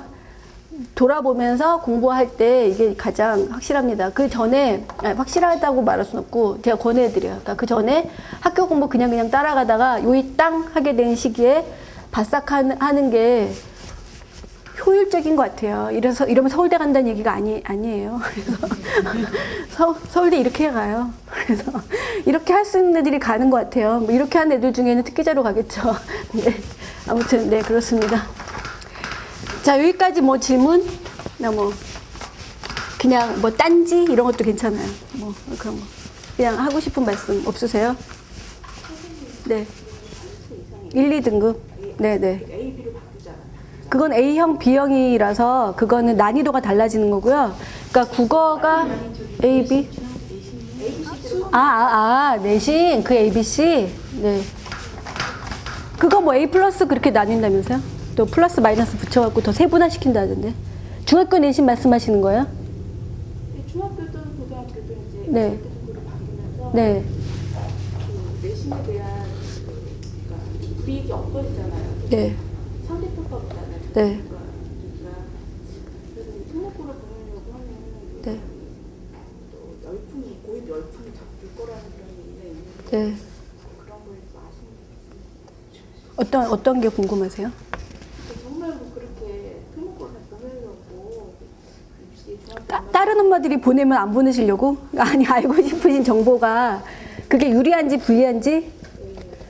글쎄요, 그거는 또 가서도, 물론 절대평가긴 한데, 좀 달라지긴 할 것 같아요, 예년에 비해서는. 특목고 같은 경우에 영어가 평균이 95점이면, 보통 그러니까 1에서 9등급까지 있잖아요. 그럼 평균이라고 하면은, 그 평균이 95점이면 얘가 평균을 받았어요.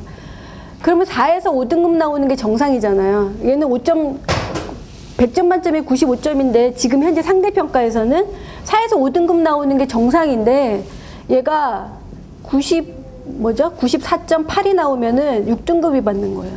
피 터져. 무슨 말씀인지 아시겠어요? 이게 너무너무 좁아가지고 그랬었어요. 근데 절대평가로 되면 얘는 그냥 다 A가 된다는 거 아니에요. 근데 그거에 대해서 대학에서 반영을 할 때 어떻게 반영하는지는 아직 잘 확실하게 안 나온 것 같아요. 근데 저는 특목고를 가고 말고의 기준은 그 아이의 성향하고도 많이 관계가 있는 것 같아요. 정말 치열하기 때문에 걔네들을 아무리 80% 90%가 A 등급을 받는다고 하더라도 거기에서 B 등급 받는 애들도 있잖아요. 자기가 좀 낮을 수도 있잖아요. 근데 그거에 대해서 힘들어하거나 그렇게 되면은 많이 안 좋은 것 같아요. 그래서 지금 보면은 대원이나 대일에서는 특히 재수생이 많은데 그 아이들 중에 그 실명을 말할 수는 없고 아무튼 그러니까 전국에서 제일 특목고 많이 보내는 학교에 전교 2등인가 1등으로 졸업을 해서 대원을 갔는데 이번 재수예요. 걔가 내신이 안 나온 거예요. 내신이. 그리고 그게 여러 가지 전형이 있긴 한데 모르겠어요. 제가 봤을 때는 좀 약간의 부작용도 있었던 것 같아요. 그냥 지금으로서 입시에 대해서 그렇게 학교를 딱 정하거나 하는 거는 저는 좀 그런 것 같고요. 근데 문화는 많이 다르니까 그런 거는 좀 생각을 하셨으면 좋겠어요. 외고에 관심 있으신 거예요? 기왕이면은 좋은 학교 고등학교 아이들이 지금 경쟁하고 이런 분위기나 이런 데 가야지 아이가 딴 데 돈 안 벌고 네. 영어를 잘해야 돼요. 영어를 잘해야 돼요. 그래서 그게 기숙사 생활? 대일? 거의 모두 이렇게 좋은 학교 보면 하잖아요. 자사고요? 네. 그거는 뭐 선택 사항인 것 같은데요. 네.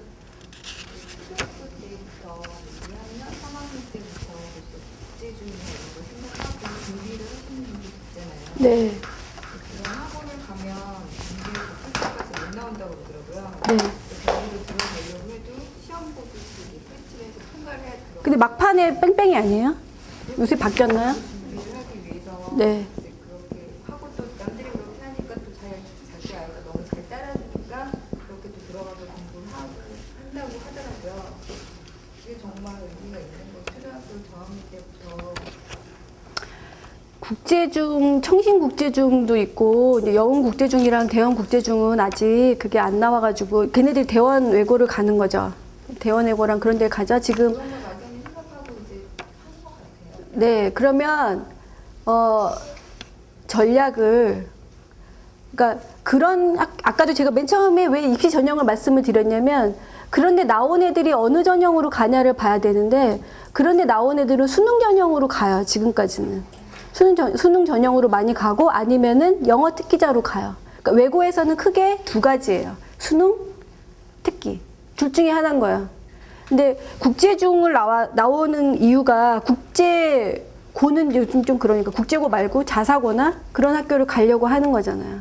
그러니까 그런 학교를 들어가서 또 대학을 가려고 하는 거잖아요. 거기 나오려고 고등학교 졸업하려고 가는 건 아니니까. 그 대학에서 대원 외고나 민사고나 이런 애들이 들어가는 루트가 있잖아요. 루트가 있는데 대원이나 민사고 같은 경우는 대학에서 그 학교의 특수성을 봐요. 왜냐하면 서울대는 그걸로 보잖아요. 입학사정관인데 서울대는 종합이에요. 서울대는 입맛에 맞는 아이들을 뽑겠다 이거예요. 그래서 되게 좋아요. 과고 되게 좋아하고 민사고 하나고 엄청 좋아요. 그래서 그런데 거기 다니는 애들이 서울대를 못 가면 또 힘들어지는 수도 있어요. 약간의 양극화가 있는 것 같아요. 그 학교 안에서도.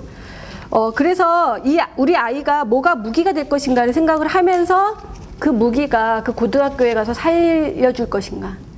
그걸 보면서 대학을 준비하셔야 되고요. 그냥 좋은 생활 그건 아닌 것 같아요. 현실적으로 생각하셔야 돼요. 현실적으로 우리 아이는 고등학교를 너무 행복하게 보냈는데 대학을 못 갔어. 그럴 수도 있어요. 근데 그걸 감수하고 특목고 보낸 엄마들도 있어요.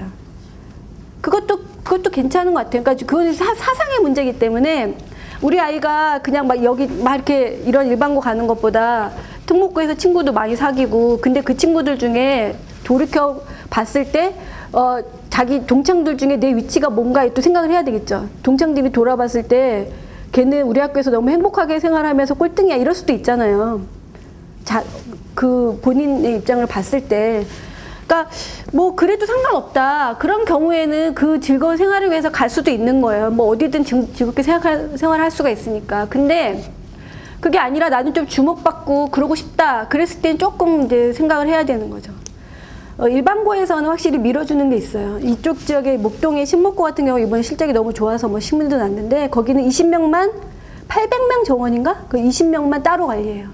걔네만 대학 보내겠다는 거야. 걔네만 다 가도 신문에 나니까 나머지 780명은 어디로 가라는 거지. 다재수예요, 다재수. 걔네만 갔어요.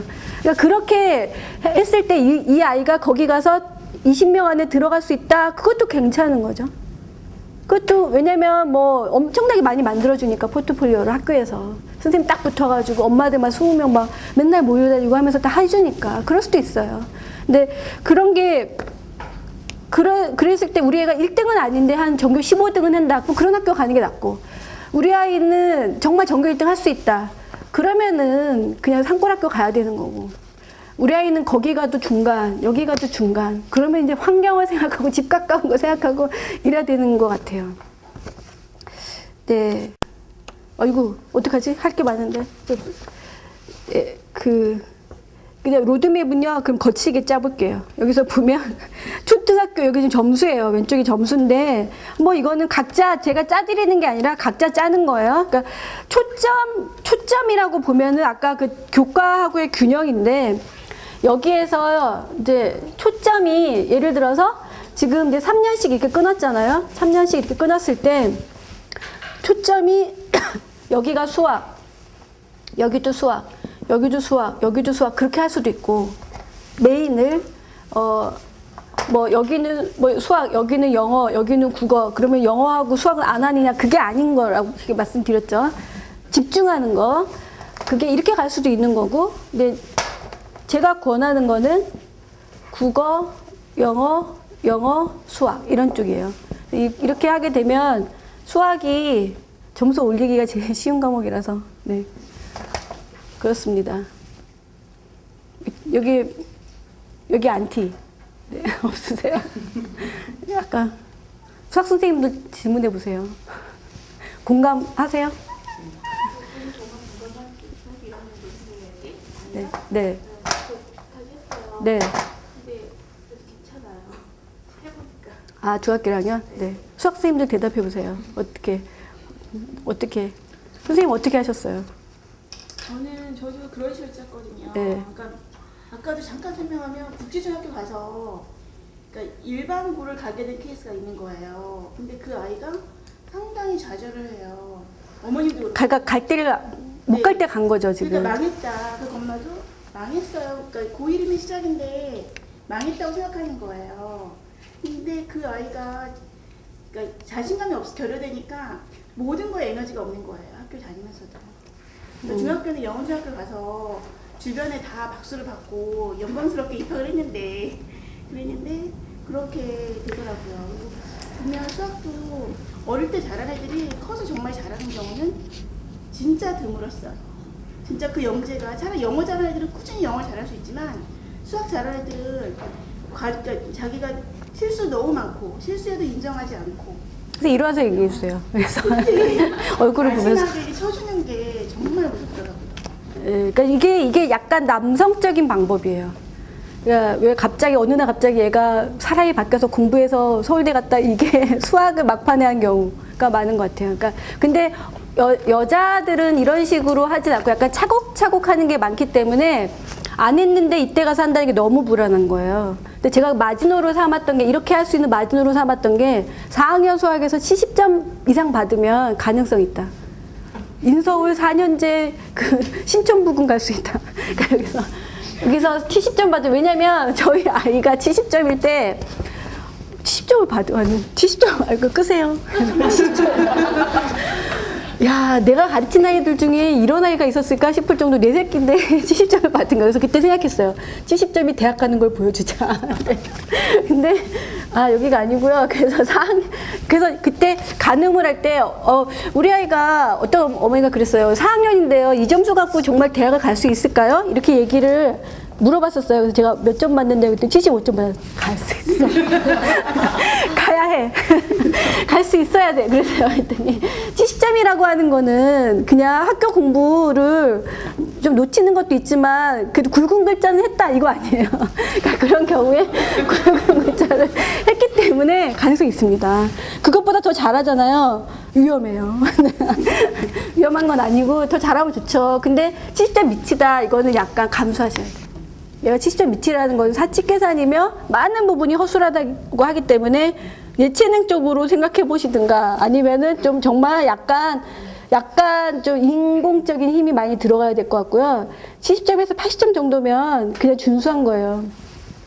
미인가? 수미 이 정도면 괜찮아요. 그래서 이렇게 해서 네? 뭐요? 요새는 70점 맞는 애들 없는 것 같은데. 예, 괜찮아. 그래도 많은 애들이 있어요. 예. 있어요. 지금 왜 맞았다니까 70점? 그래가지고 네 그냥 보통 학교예요. 70점 맞는 게 마지노고 근데 이렇게 해서 올라가면은 될 수 있고 목표는 몇 점이에요? 100점인 거죠. 근데 뭐 이렇게 가는 경우도 있죠. 여기서 이렇게 해서 쫙 가는 경우도 있고 뭐 여기서부터 보면 얘가 100점인데 이제 가장 힘든 케이스가 이걸 생각하는 케이스라고 말씀드렸잖아요. 우리 아이가 지금 초등학교 1학년 때 100점을 받았어요. 당연하지 초등학교 1학년이니까 그랬어요. 95점 받았어. 어떻게 초등학교 문제를 틀릴 수가 있니? 막 이러잖아요. 너가 틀렸다는 건 정말 싹수가 노랗다는 거야. 너가 이거 하나 틀린 거가 너 이렇게 될 거야 이제. 막 이러면서 막 난리가 났어요. 근데 제가 말씀드리지만 러프 하셔야 돼. 그런 거 아무것도 아니라고 생각하셔야 돼요. 거기에 매달려가지고 이 아이가 95점 맞으면 그 5점이 발목 잡는다 이렇게 생각하시면 안 돼요. 정말 발목 잡아 그렇게 생각하면 엄마 거기에 연연해 하니까 현실이 된다니까요. 내가 계속 생각하는 게 현실이 돼요. 어떡하지 그러면 그런 상황이 나와요. 괜찮아 해야 될 것 같아요. 제가 최근에 본 논문 중에 부모의 4가지 역할이 있대요. 미국 논문인데 4가지가 학습과 관련한 뒷받침해준 역할이 뭐였냐면 모니터, 그 다음에 동기부여, 적지 마세요. 머릿속에 기억해야 돼요. 자료 제공은 뭐 도서관 책 사주고 막 이런 거였었어요. 그 다음에 공부 가르치는 사람, 그 다음에 뭐 공부를 가르치는 건 아니에요. 수학 가르치는 건 아닌데 공부는 이렇게 하는 거야. 그래서 조언해 주는 사람이 있었는데 아카데믹한 성취를 올리기에 가장 중요했었던 영향력이 있었던 역할은 뭐였다? 동기부여. 가장 관계가 없었던 게 공부 가르치는 거. 그렇다고 하더라고요. 뭔 얘기한 거예요? 그래서 여기서 이렇게 근데 그러니까 이제 이런 거에 대해서 좀 몇 개를 놓친다. 그런 거에 대해서 지금 이러면은 이러지 못할 거라고 생각을 하는데 그러지 마시고 얘가 지금 이렇더라도 이렇게 될 수 있고 제가 지금 이렇더라도 이렇게 될 수 있어요. 왜냐? 만들면 되니까. 정해진 게 아니라 만들면 되는 거예요. 우리가 얘가 이래요. 그러면은 이렇게 될까? 이거는 운명적인 사고방식이고 우리는 이렇게 만들어야 된다니까. 이렇게 어떻게 해서도 이렇게 만들 거예요. 우리는 이렇게 만들어야 해. 이거에 대해서 계속 생각을 하게 되면 이게 가능한데 여기가 이렇게 됐는데 이렇게 될까? 그러면은 앞으로 안 일어난 거 어떻게 알아요? 얘 정해져 있나 운명이? 그렇게 생각하시면은 힘들어지고 계획이 안 세워지고 막 조바심 나고 난리 나요. 80점만 맞아도 하늘이 무너진다니까? 그럼 안 돼요. 이렇게 80점에서 시작해서 될 거야. 중간에 약간 흔들려도 이렇게 될 거야. 내가 생각하는 그래프는 바로 이거야. 막 이런 거 있잖아요. 이렇게 해서 어쨌든 여기에 가야 되는 거잖아요. 근데 막 우울해, 막 이런다든지, 뭐 지금 70점이면 얘는 나중에 40점 맞겠지? 이렇게 생각하시면 안 되지. 이렇게 생각하시면 우리의 머릿속에 그래프는 항상 이렇게 약간의 진동은 있을 수 있어요. 이렇게 매끄럽진 않고, 그리고 약간의 진동이 있을 수 있겠지만, 뭐 이렇게 나락으로 떨어질 수도 있어요. 내신 5등급에 서울대 갔다 이런 책도 있잖아요. 내신 5등급인데 특목고야. 너무하지 않나? 그래서 수능 5등급인 줄 알았잖아요. 그랬더니, 진짜. 그래서 어쨌든 이렇게 해가지고, 이렇게 해서 간다는 거를 얘가 여기에 있어도 흔들리지 말아야 돼. 중요한 건 얘가 여기에 있어도 할 거야. 할 수 있어. 왜냐면 어느 정도 얘는 사직 계산이 되니까 할 수 있어. 이렇게 생각을 하셔야 되고, 그렇게 얘한테 격려하고 하면은 이게 되는데, 결정됐다고 생각하지 마셨으면 좋겠어요. 그리고 진도 같은 경우에는 이제 선행도 있고 뭐 그렇잖아요. 내신 위주, 선행 위주 이렇게 있는데, 지금 중학교 과정에서는 이때는 뭘 하셔도 돼요. 선행을 하든 뭘 하든. 그런데 이때는 얘가 지금 어디를 가야 돼요? 고등학교에 가야 되잖아요. 고등학교에서 경시대에 본다고 그랬어요? 안 본다고 그랬어요? 면접 볼 때 뭐 볼 수도 있겠지만 얘는 외고를 갈 거면 더더욱 안 보죠. 외고에서 뭐만 봐요? 영어 성적. 외고에서 영어 성적 보는데 수학이 100점이야. 그거 안 되지. 외고를 가겠다는 거야, 말겠다는 거야. 이 엄마가 상담을 하는데 우리 애는요, 영어는 못하는데 수학이 되게 잘하는데 외고 가면 수학 잘하는 애가 좋다면서요. 이래가지고 가면 좋지. 가면. 못 가잖아. 지금 내신이 안 돼서 못 가는데 어떡할 거예요. 그래서 이상한 거예요. 어떻게 들어갈 수 없는 상태인데 미래를 걱정해. 그게 그럼 안 되고.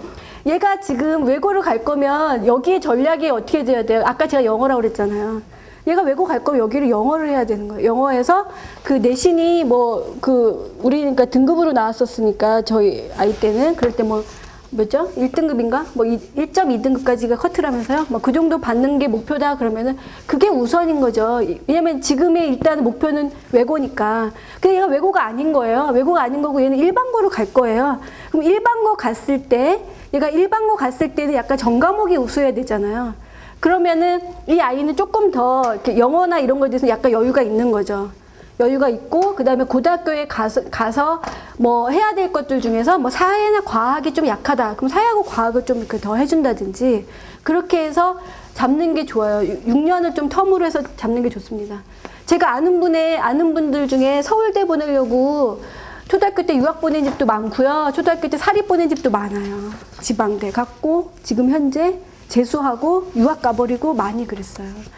물론 그렇긴 이렇게 했는데, 그러니까 서울대를 목표로 했었다는 게 문제였던 거죠. 아니었으면 4년제 그랬으면 다 성공했을 텐데 그걸 너무 높게 보는 바람에. 근데 어쨌든 꿈은 우리 어렸을 때 아이들에 대한 그런 꿈은 많이 있는데, 어떤 아이가 초등학교 나와가지고 서울대 갔더라. 그게 내 아이일 수도 있고 아닐 수도 있잖아요. 그러니까 그런 거에 대해서 이게 사립초등학교를 가고 그냥 국제중을 가고 대원외고를 가고 이거를 너무 정해진 코스라고 생각하지 않으셨으면 좋겠어요. 예, 맞춤으로 돼야 돼. 맞춤으로.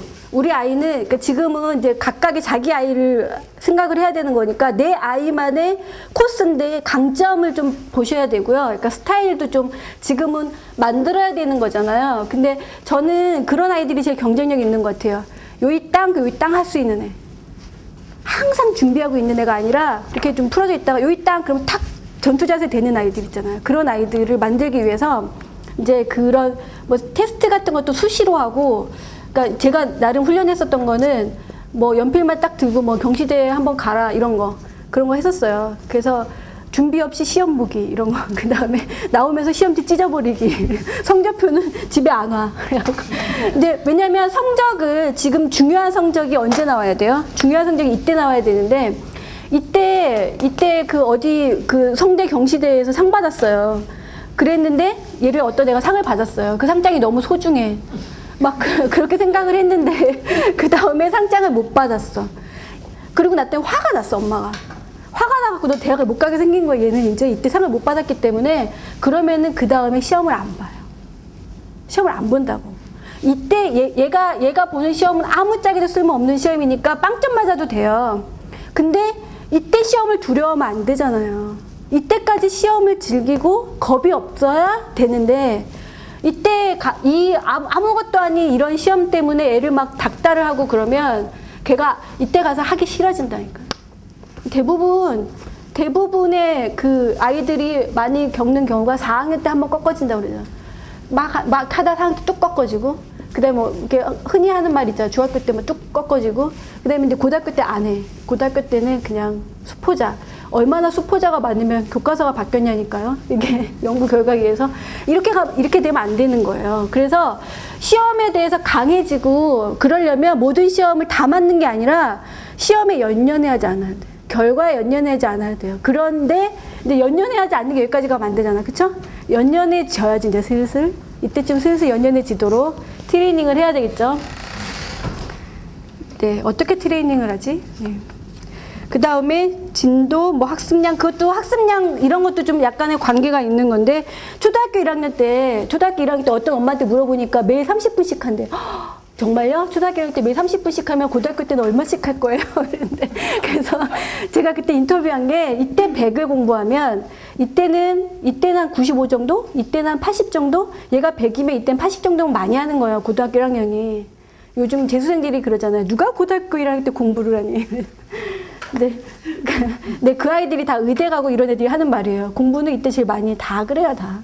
재수할 때 더 많이 하는 아이들도 있지만 이제 이렇게 하는 게 맞고 그다음에 맞는 게 아니라 이제 효율적이고 그다음에 이렇게 쭉 보면은 여기가 뭐 70이다. 그러니까 합쳐서 100이라는 건 아니죠. 이거를 기준으로 봤을 때 뭐 65, 뭐 50 이 정도 하게 되면 뭐 40, 30, 20, 10, 빵빵빵 뭐 이렇게 될 수도 있는 거죠. 안 해도 되는 거잖아요. 그렇죠? 근데 여기를 뭐 선생님 주 5일 할까요? 뭐 이런 애를 죽일 일 있어요. 주 5일 하면서 근데 주 5일 열심히 했어요. 매일매일 시간표처럼 주 5일 했어요. 이때도 주 5일 했어요. 이때도 주 5일 했어요. 영어도 하고 국어도 하고 논술도 다녀야 되는데 주 5일? 이렇게 되잖아요. 네, 하긴 하는데 막 싸우기 시작해요. 하기는 해요. 했던 거니까 막 거칠어져. 이때 집을 나가 애가. 그런 경우가 있어요. 생각을 해보세요. 얘가 그렇게 해서 이거를 계속 내가 이 애를 데리고 12년을 그렇게 갈 수 있을까? 이거를 현실적으로 생각하셔야 돼요. 언젠간 집 나간다니까. 그래서 그런 거를 이렇게 좀 강약을 조절을 해가지고 그리고 좀 봤을 때 이제 뭐 입시랑 이런 거랑 관계해가지고도 다른 과목이랑 균형. 아, 이때는 뭐 수학은 좀 그렇고 지금 영어를 바싹 해야지 국제중 가겠다. 그러면 영어에 대해 신경을 쓰고. 그렇게 하면서 항상 여기를 보면서 해야 되죠. 여기만 살 아이들처럼 그런 게 아니라 그 다음은 어떻게 하고 그 다음 어떻게 하고 이렇게 생각을 하시는 게 좋습니다. 그래서 저는 여기를 100으로 봤어요. 지금 수학 얘기하는 거예요. 수학을 100으로 봤어요. 어머 영어도 100이고 국어도 100이야. 그건 아니죠. 이때 영어 100, 이때 국어 100 해놨잖아요. 그러면 얘만 하면 돼요. 고등학교 3년 동안 할 게 수학밖에 없다니까. 수학만 남겨놔야 돼. 세 과목 다 하면 힘들어져요. 못해요. 세 과목 다 해. 어머 왜 웃으세요? 세 과목 다 하는데 다 해요. 셋 중에 우선순위가 없어. 얘가 셋 중에 잘하는 게 다 고만고만한 거예요. 그러면은 힘들어져요. 생활이. 뭐는 100, 뭐는 90. 약간 뭐 이렇게 돼야지. 아 그러면 이거를 좀 신경 쓰고 얘는 좀 하던 대로 하면 되겠다. 이게 융통성이 생기는데 뭐 다 해야 돼. 다. 물론 백백백인 애들도 다 해요. 다 하긴 하는데 걔네 사탐하겠지 이제. 그래서 그런 것도 좀 생각을 하시면서 이렇게 조절하셔야 되고요. 지금은 이제 좀 놀 때예요. 이때 놀면 이때 안 놀아요. 걔가 그런 말은 안 할 거 아니에요. 난 논 적이 없다 이런 말은 안 할 거 아니에요. 많이 놀았으니까. 양도 아까 주 1회, 2회, 3회, 7회, 뭐 5회 이것도 정하시고요. 이때 주 1회 하면 망한 거죠. 이때 주 5회, 아니 이때 5회도 망한 거예요. 주 7회를 해야지 돼요.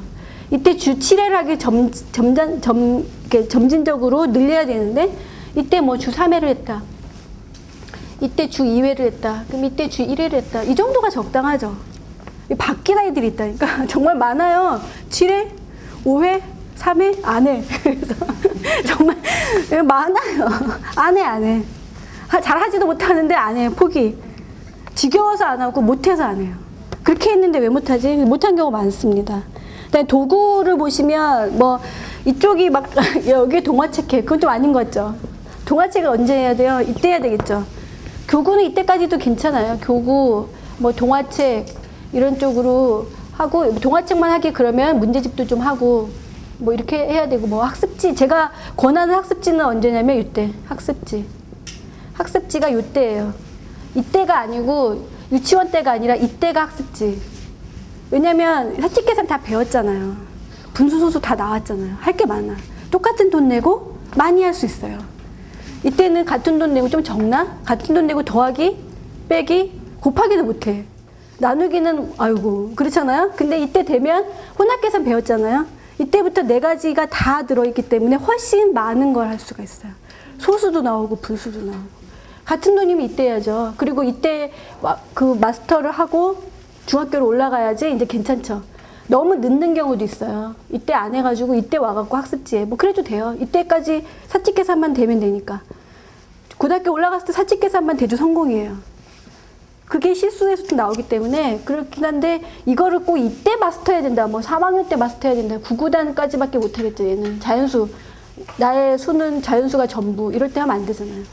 무리수, 유리수 나왔을 때 뭐 허수든 뭐든 나왔을 때 이때 그 계산력이 돼야 되는 거고 그 전에 이때 좀 컸을 때 학습지를 하는 게 제일 효율적이다. 저는 효율을 말하는 거예요. 걔가 100점 받는다 이렇게 말할 수 없어요. 애마다 다르니까. 근데 걔가 할 수 있는 것 중에 걔가 가진 거를 활용하는 데 있어서 이렇게 하는 게 제일 효율적이다. 일반적으로. 네, 제 경험상 뭐 논문 뭐 실험한 건 아니고 그렇습니다. 근데 방법도 뭐 여러 가지 선택할 수 있죠. 이제 초등학교 1학년 때부터 과외하는 사람들도 있고 인강하는 사람들도 있고 많이 있겠지만 이거는 이제 좀 적당히 아이가 선호하는 걸로 해주는 게 좋고요. 이제 뭐 이때 가서 학원 하는 경우도 있고 학원은 이때 하고 이때는 인강으로 하는 경우도 있고 뭐 그거는 스타일에 따라서 상황에 따라서 다릅니다. 그러니까 여러 가지 방법이 있으니까 그거를 한 가지로 뭐 수학은 뭐 과외라더라. 12년 동안 과외. 돈이 많으신가 봐요. 뭐 이런데 그렇게 하면 안 되고 좀 이렇게 좀 조절을 하시는 게 좋죠. 그러니까 어느 때는 좀 학습지도 하고 아니면 이때는 엄마랑 같이 하고 이때는 좀 학습지로 좀 하고 이때는 문제집이 사고력이랑 뭐 교과 문제집이랑 같이 하고 이때는 뭐 물불 가리지 않고 다 하고 이렇게 해야 되겠죠. 이때 문제집 제일 많이 해야 되잖아요. 문제집 수학 5건 이렇게 해야 되잖아요.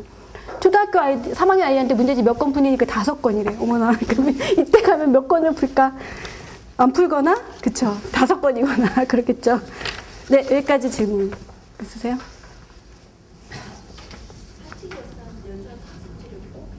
아유, 그런 건 아니에요. 아유, 꼭이 어디 있습니까? 그런 건 아니에요. 네. 해야 된다는, 그러니까 사치 연산을 잘해야 된다는 거예요. 학습지를 해야 된다는 게 아니라. 네, 연산을 잘해야죠. 네. 몇 학년? 몇 학년이요? 중1? 네. 네. 누구 담임선생님이요? 아, 깜짝이야. 담임선생님. 네, 네. 그날 그저께 통화를 딱 끊고 바로 수학과에 끊었어요. 근데 가슴이 먹먹해지는 거예요. 왜? 근거가 뭐예요? 100을 주면 50을 못 받아들여요. 100을 주면 30을 받는 게 정상이에요. 선생님 기대가 높다. 선생님 초보예요? 모르겠어요. 100을 주면 얼마를 애가 30? 30이면 대박. 잘하는 거예요. 그런 게 네. 머리가 정해져 있는 건지. 글쎄요. 그 선생님에 대해서 잘 몰라서 제가 어떻게 말씀을 드릴 수는 없고 만약에 그게 사실이라면 희망이 없는 거니까 그렇게 생각하면 안 되겠죠. 그 선생님 무시해야 되죠. 예, 그걸 받아들여서 어떡하려고. 그거는 무시해야 돼. 이렇게 버리세요. 그러지 마시고 그냥 그러니까 가진 거에 대해서 그 선생님 가르치기 좀 힘드셨나 보지. 그러니까 그냥 그렇게 받아들이시고요. 아이가 잘할 수 있도록 길러주시는 게 중요하고 그 제가 제일 좋아하는 말이 있어요. 제일 좋아하는 말이 뭐냐면 그러니까 제가 이제 저희 아이 특목고 준비할 때 선배가 한 말인데 떨어지면 어떡하지? 그랬더니 떨어지면 떨어져서 좋고 붙으면 붙어서 좋다. 어쨌든 좋다. 아, 그거구나. 이렇게 생각했어요. 그래서 항상 생각해요. 이래도 좋고, 저래도 좋고. 우리 아이가 다 커서 좋고, 막 새 아이를 낳았으면 낳아서 좋고 걔는 또 희망이 있으니까 저는 이제 끝났으니까 다 좋은 거잖아요. 나는 막 후회가 돼. 그러면 안 돼요. 후회하지 마세요. 그래서 그 아이들이 뭘 해도 좋아야 돼요. 얘가 그러면 뭐 수학적인 머리가 없어? 그럼 영어가 있으니까 좋고 아무튼 만약에 그게 사실이라면 근데 그런 거에 대해서 신경 쓰시지 마시고요. 저는 대부분의 아이들은 수학하고 좀 안 어울린다고 생각해요. 수학이 좀 굉장히 인공적인 과목이잖아요. 어떻게 사람을 그렇게 기계로 만드나 이렇게 그냥 그렇게 바라볼 수도 있죠. 그러니까 생각하는 틀을 많이 잡아주려고를 하는데 그런 트레이닝이 좀 있기 때문에 그렇게 생각할 수 있어요. 근데 수학이 변하고 있고 이제 감성 쪽으로 많이 다가가려고 하고 있고 그래서 많은 아이들을 포섭할 거라고 생각을 합니다. 근데 수학 자체의 어떤 특성이나 그런 게 있으니까 좋고 나쁘고 떠나서 안 맞을 수도 있고 그렇죠. 그리고 또 하나는 그러니까 그런 것도 있어요. 애들은 때에 따라 바뀌잖아요. 수시로 바뀌는데 어른들이 자기 기분에 따라서 어떤 날은 못 알아들으니까 야단치고 어떤 날은 또 받아들이면 얘 뭐다 이렇게 생각할 수 있고 그 단어에 따라 틀리기도 하고요. 근데 중요한 건 아이들이 엄마나 선생님한테 평가를 가장 많이 받아요. 그래서 그 아이가 중학교가 됐을 때도 수학 스크린 하시는데 딱 입에서는 저는 수학이 싫어요. 이렇게 말을 했어요. 근데 애들은 정말 전이에요. 30점 맞던 애가 92점 맞을 수 있고 100점 맞을 수 있고 근데 그 아이의 마음에 따라서 달라지기 때문에 선생님들이 뭐 수학 못하니까 너는 미대를 가라, 미술을 해라, 초등학교 때 그런 거는 저는 잘못이라고 생각을 하거든요. 그러니까 그냥 못하면 얘가 좀 내 발대로 좀 더디는구나, 때가 오겠지 생각하면 나중에 정말 달라져요. 그러니까 그렇게 급하게 안 가셔도 될 것 같아요.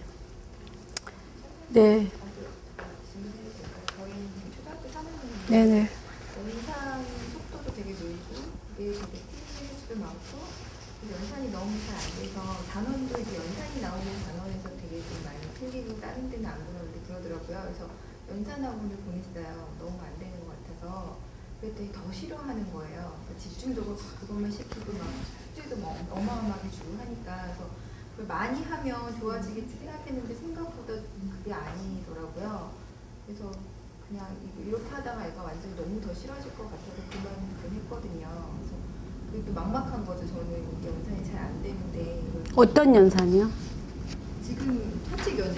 사칙 연산? 네, 다시 더하기 빼기 곱하기 나는 문제 이제 들어가니까 네. 들어가는데 예. 근데 곱셈은 그런 대로 하는데 이상하게 뺄셈 이런 거를 너무 힘들어하는 거예요. 원래 그래요. 덧셈 곱셈은 쉽고 곱셈 나눗셈은 어렵고. 어떻게 하셨어요? 초등학교 들어가기 전에? 들어가기 전에 직전에 6살 때 이제 숫자 이런 개념 좀 가르쳐 주려고 놀이 이런 걸 수학까지 했다가 그걸 좋아하지 않아서 7살 후반에 들어가기 직전에 이제 그때 그냥 하고 들어갔어요. 뭘 하고? 그냥 교과서 한번 푸는 거예요. 1학년 교과서 푸는 거 하고 들어가는데 막상 갔더니 뭐 1학년 교과서 워낙 쉬우니까 네. 근데 얘가 이제 뭐 점점 가면 갈수록 이제 그 애들이 워낙 연산은 다들 잘하더라고요.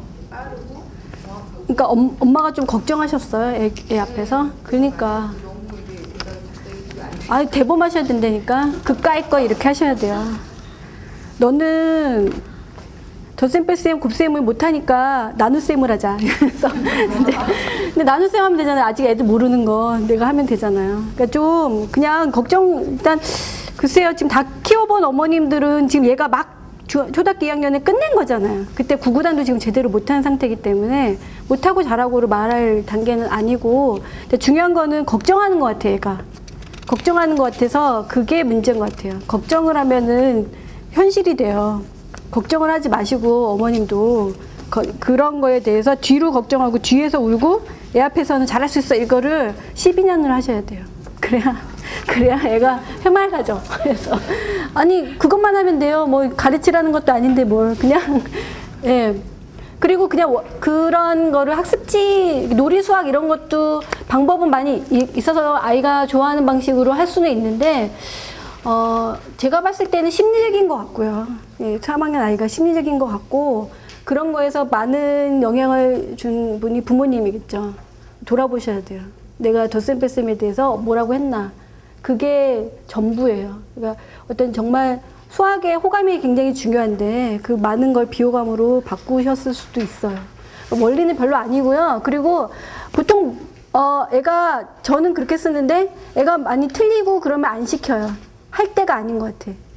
얘가 뭐를 자꾸 안 될 때가 있잖아요. 우리도 뭐 할 때 뭐 이렇게 자꾸 어긋나고 안 될 때는 잠시 쉬는 게 방법이에요. 더 매달려서 하면은 되는 게 아니에요. 그러니까 그럴 때 휴지기를 갖고, 그러니까 그런 경영의 노하우가 있어요. 아이를 운영하는 데 있어서 노하우가 있어서 그냥 이거 이때는 아닌가 보다. 1년 좀 쉬었다가 앞으로도 시간이 많이 있으니까 그렇게 생각을 하시고 걱정을 안 하셨으면 좋겠고요. 못하는 기능을 습득하기 위해서 그거를 더 훈련시키는 거는 굉장히 초보적인 전술 같아요. 그렇지 않아요? 우리가 우회로 돌아가서 탁 칠 수가 있어요. 그러니까 그거를 자꾸 더 시키면 시킬수록 나는 못한다? 이걸 해야 된다? 이런 강박관념, 하기 싫다가 반복되거든요. 그렇게 하면은 마이너스잖아. 얘가 초등학교 3학년 때 수학을 하기 싫다로 생각하면 앞으로 인생이 어떻게 되겠어요. 그러니까 그런 거에 대해서 정말 과감해지셔야 돼요. 그냥 간단하게 덧셈, 뺄셈, 고셈, 나눗셈은 덧셈에서 중요한 거는 자리값이잖아요. 뭐 23 더하기 뭐 48 이런 거 할 때 이거를 20 더하기 3, 40 더하기 8 그렇게 되면은 얘가 한 자릿수 더하기가 돼버려요. 그렇게 해서 가르치는 걸 저는 생각합니다. 한 자릿수 더하기에서 받아 올림만 하면 두 자리, 세 자리, 네 자리가 다 되는 거죠. 우리가 기억해야 되는 거는 두 자리, 세 자리, 네 자리의 연속적인 받아 올림 이런 게 아니라 3 더하기 8, 4 더하기 7 이런 것들. 그런 거만 확실하게 기억해서 분해하면은 쉬워요. 이것도 뭐 42 빼기 24 뭐 이런 거 할까요? 그럼 이런 거 같은 것도 마찬가지죠. 얘는 이제 뭐 40 더하기 2, 20 더하기 4 이렇게 하는 경우도 있는데 이런 복잡하니까 이제 제가 그 생각을 하는 거는 30 더하기 12, 그 다음에 20 더하기 4 이렇게 해서 10 몇에서 빼기. 이거는 아까 여기서 11이 나왔으니까 11에서 3 빼는 거, 11에서 8 빼는 걸 했잖아요. 얘도 그걸 이용해서 이걸 갖고 이용할 수가 있죠. 12에서 4 빼고 이렇게 하는 거는. 받아내림을, 이건 받아내림의 표현이긴 한데 이거를 좀 이런 식으로 갈라서 하는 거. 그 다음에 뭐 12 곱하기 17 이런 거 할 때 도형 갖고 하는 거 제가 권하고 있죠. 17 이렇게 하게 되면 지금 10 더하기 2 사실은 10 더하기 7 이거잖아요. 맞죠? 그러면 얘가 10 곱하기 10, 10 곱하기 7, 10 곱하기 2, 2 곱하기 7 이렇게 해버리면 얘 알면 10 곱하기 10이 100이라는 거 알면 이거 다 한 자리가 돼버려요. 한 자리로 만들어서, 그러니까 얘가 알아야 되는 것들이 여러 가지가 있다고 그거를 다 지식으로 하지 말고 가장 뿌리가 되는 것만 확실하게 하면, 얘가 구구단만 하게 되면 이런 두 자리 곱하기도 할 수 있다는 거잖아. 얘가 뭐를 구구단은 아는데 두 자리 곱하기를 몰라? 이건 아닌 거죠. 구구단을 알면 얘도 할 수 있는 거예요. 그다음에 그 나눗셈, 그래가지고 여기를 사각형으로 제가 만들어서 얘 같은 경우에 얘가 12, 그 다음에 17 이렇게 해서 분해해서 100, 20, 70, 14 이렇게 해서 더할 때 자리값끼리 더해가지고 내가 90하고 14를 더하니까 104 해서 204 이렇게 하는 거를 권했거든요. 왜 이렇게 했냐면 우리가 2 곱하기 3 이런 걸 할 때 뭐 4가 두 개가 세 덩어리가 있어 이렇게 설명을 해요. 2분의 1 곱하기 3은 어떡하지? 3 곱하기 2분의 1은 어떡하지? 루트 2 곱하기 루트 3은 어떡하지? 이거를 했던 아이들한테 얘가 다 장애가 되고 새롭게 돼버리는 거야. 그렇잖아요. 얘는 어떻게 할 수가, 루트 2 곱하기 루트 3은 어떻게 설명해 얘로. 얘 어차피 얘네가 다 할 건데. 그래서 생각을 한 게 자연수도 이렇게 자연수도 이렇게 하지 말고 넓이로 하자. 2 곱하기 3. 근데 맨 처음에 설명할 때는 이렇게 되겠죠? 이렇게 해서 2 곱하기 3이 되는데, 그러면 얘가 넓이가, 이제 112로 잘라지잖아요. 이렇게. 하면 1이 6개 이렇게 되죠. 그럼 이게 나중에 가다가 2와 2분의 1도 갈라서 자를 수 있어요. 3과 3분의 1도 자를 수 있어요. 왜냐면 이거는 다 연속수죠. 실수기 때문에 다 잘라질 수 있어요. 그 루트 2 곱하기 루트 3도 설명할 수 있어요.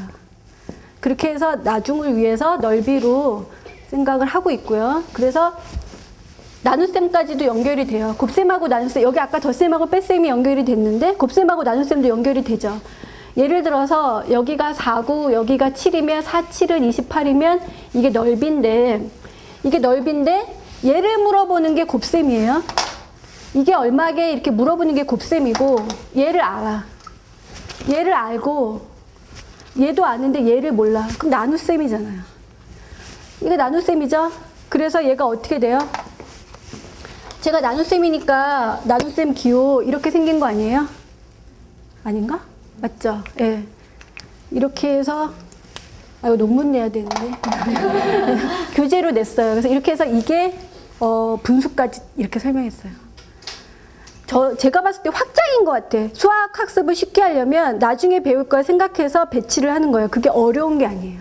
어려운 게 아닌데 이때만 딱 되는 것만 얘기를 해요. 사과는 맨날 반쪽이야, 2분의 1은. 그러면 나중에 곱하기 어떻게 하지? 사과 반쪽이랑 귤 반쪽은 어떻게 곱해? 말이 안 되는 거잖아요. 그래서 이 모델 하나가 쭉 이어질 수 있게 확장할 수 있는 모델을 애초에 딱 잡아두면 이게 사과보다 어렵진 않잖아요. 거기서 거기잖아요. 그러니까 가능하다 이렇게 생각을 합니다. 그래서 이렇게 하면 나눗셈이 어떻게 바뀌냐면 예를 들어서 120이고 120이고 얘가 뭐라고 그럴까요? 50이다. 50은 너무하네. 뭐라고 할까요? 얘가 47이고 얘가 3 이렇게 할까요? 그러면 예를 들어서 우리가 9구단은 알잖아요. 그럼 10 끊으면 뭐가 돼요? 여기가 30. 그럼 몇이 남죠? 17이 남죠. 그래서 나머지 아니에요? 근데 여기다 또 우리가 9구단 알잖아요. 3, 5, 15. 그러면은 뭐가 남아요? 여기가 2가 남죠. 2는 안 되잖아요. 그래서 어떻게 써요? 47 나누기 3은 15 나머지 2 이렇게 되죠. 이게 지금 1이 안 되니까. 근데 이것까지 계산해 주는 게 분수 나눗셈이죠. 분수 나눗셈은 이걸 계산한다니까. 분수 나눗셈에서 보면 얘가 1이면 얘가 3이 돼야 되죠. 얘가 3이 돼야 되는데 얘가 2잖아요. 그럼 얘는 몇 등분한 거예요? 3등분한 것 중에 2개. 그럼 여기는 뭐가 돼요? 3분의 2. 그래서 이렇게 나머지를 자연수로 안 쓰고 나누기를 한 게 47 나누기 3을 한 게 15와 뭐가 되죠? 3분의 2. 이렇게 뭐까지 분수로 써주는 게 이게 뭐다? 이게 왜 몫이 분수로 나오겠어요? 이렇게 돼야 되는데 자연수 나눗셈하고 분수 나눗셈이 연결된다니까요. 어때요? 획기적이죠. 곧 나옵니다.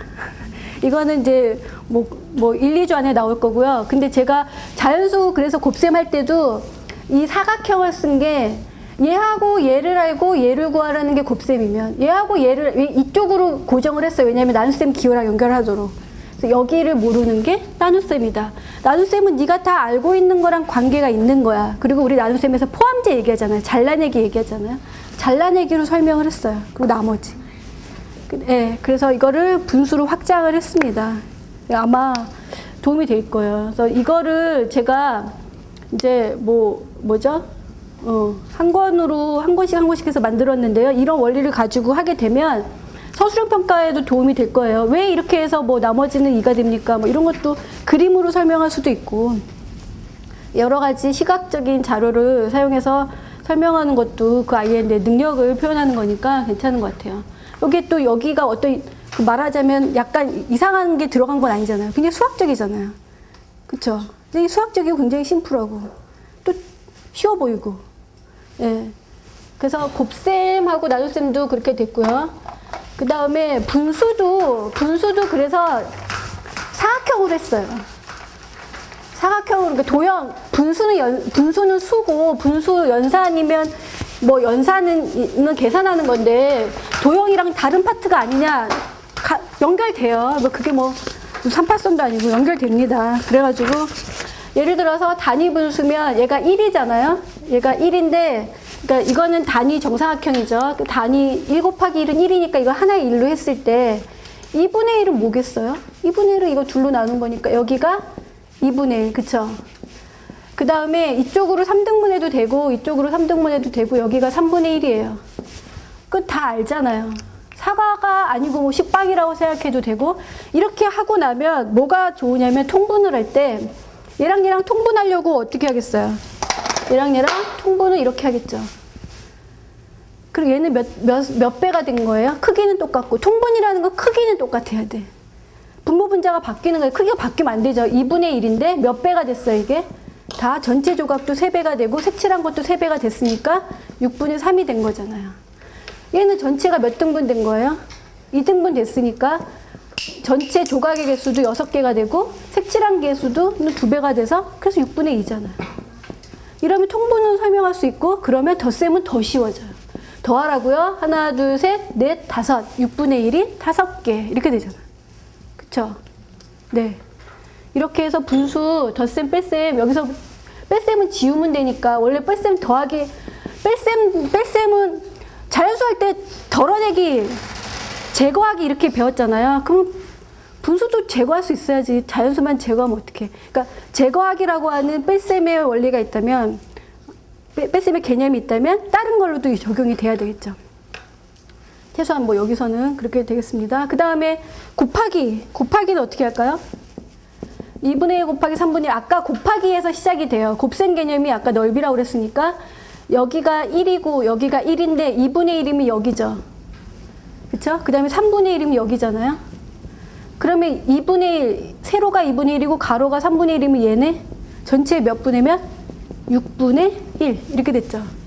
그래서 곱하기 돼요. 그래서 얘가 우리가 했을 때 얘가 2분의 1이고 얘가 3분의 1이 얘가 6분의 1이 된다는 걸 알았어요. 우리가 2하고 3을 곱하고 1하고 1을 곱해서가 아니라 상황이 그렇잖아. 2분의 1은 상황이 그래야 이게 6개 중에 하나니까 6분의 1이잖아요. 곱하기는 안 배웠지만 6개 중에 하나를 6분의 1이라고 한다는 거 알고 있다고요. 알고 있는 거 갖고 왔어요. 이렇게 됐으면 얘를 알고 얘를 아는 게 곱셈이었으면 어떻게 되겠어요? 얘를 알고 얘를 모르는 게 나눗셈 이렇게 되겠죠. 개봉 박두. 요새 날밤을 샜어요. 저한테는. 어떻게 하면 곱셈하고 나서 연결이 되고 어떻게 하면 분수 소수 넘나들고 어떻게 하면 연산이나 이런 거에 대해서 쉽게 생각할까? 그리고 좀 창의적이어야 되는 것 같고요. 자, 그렇습니다. 여기까지 할게요. 그리고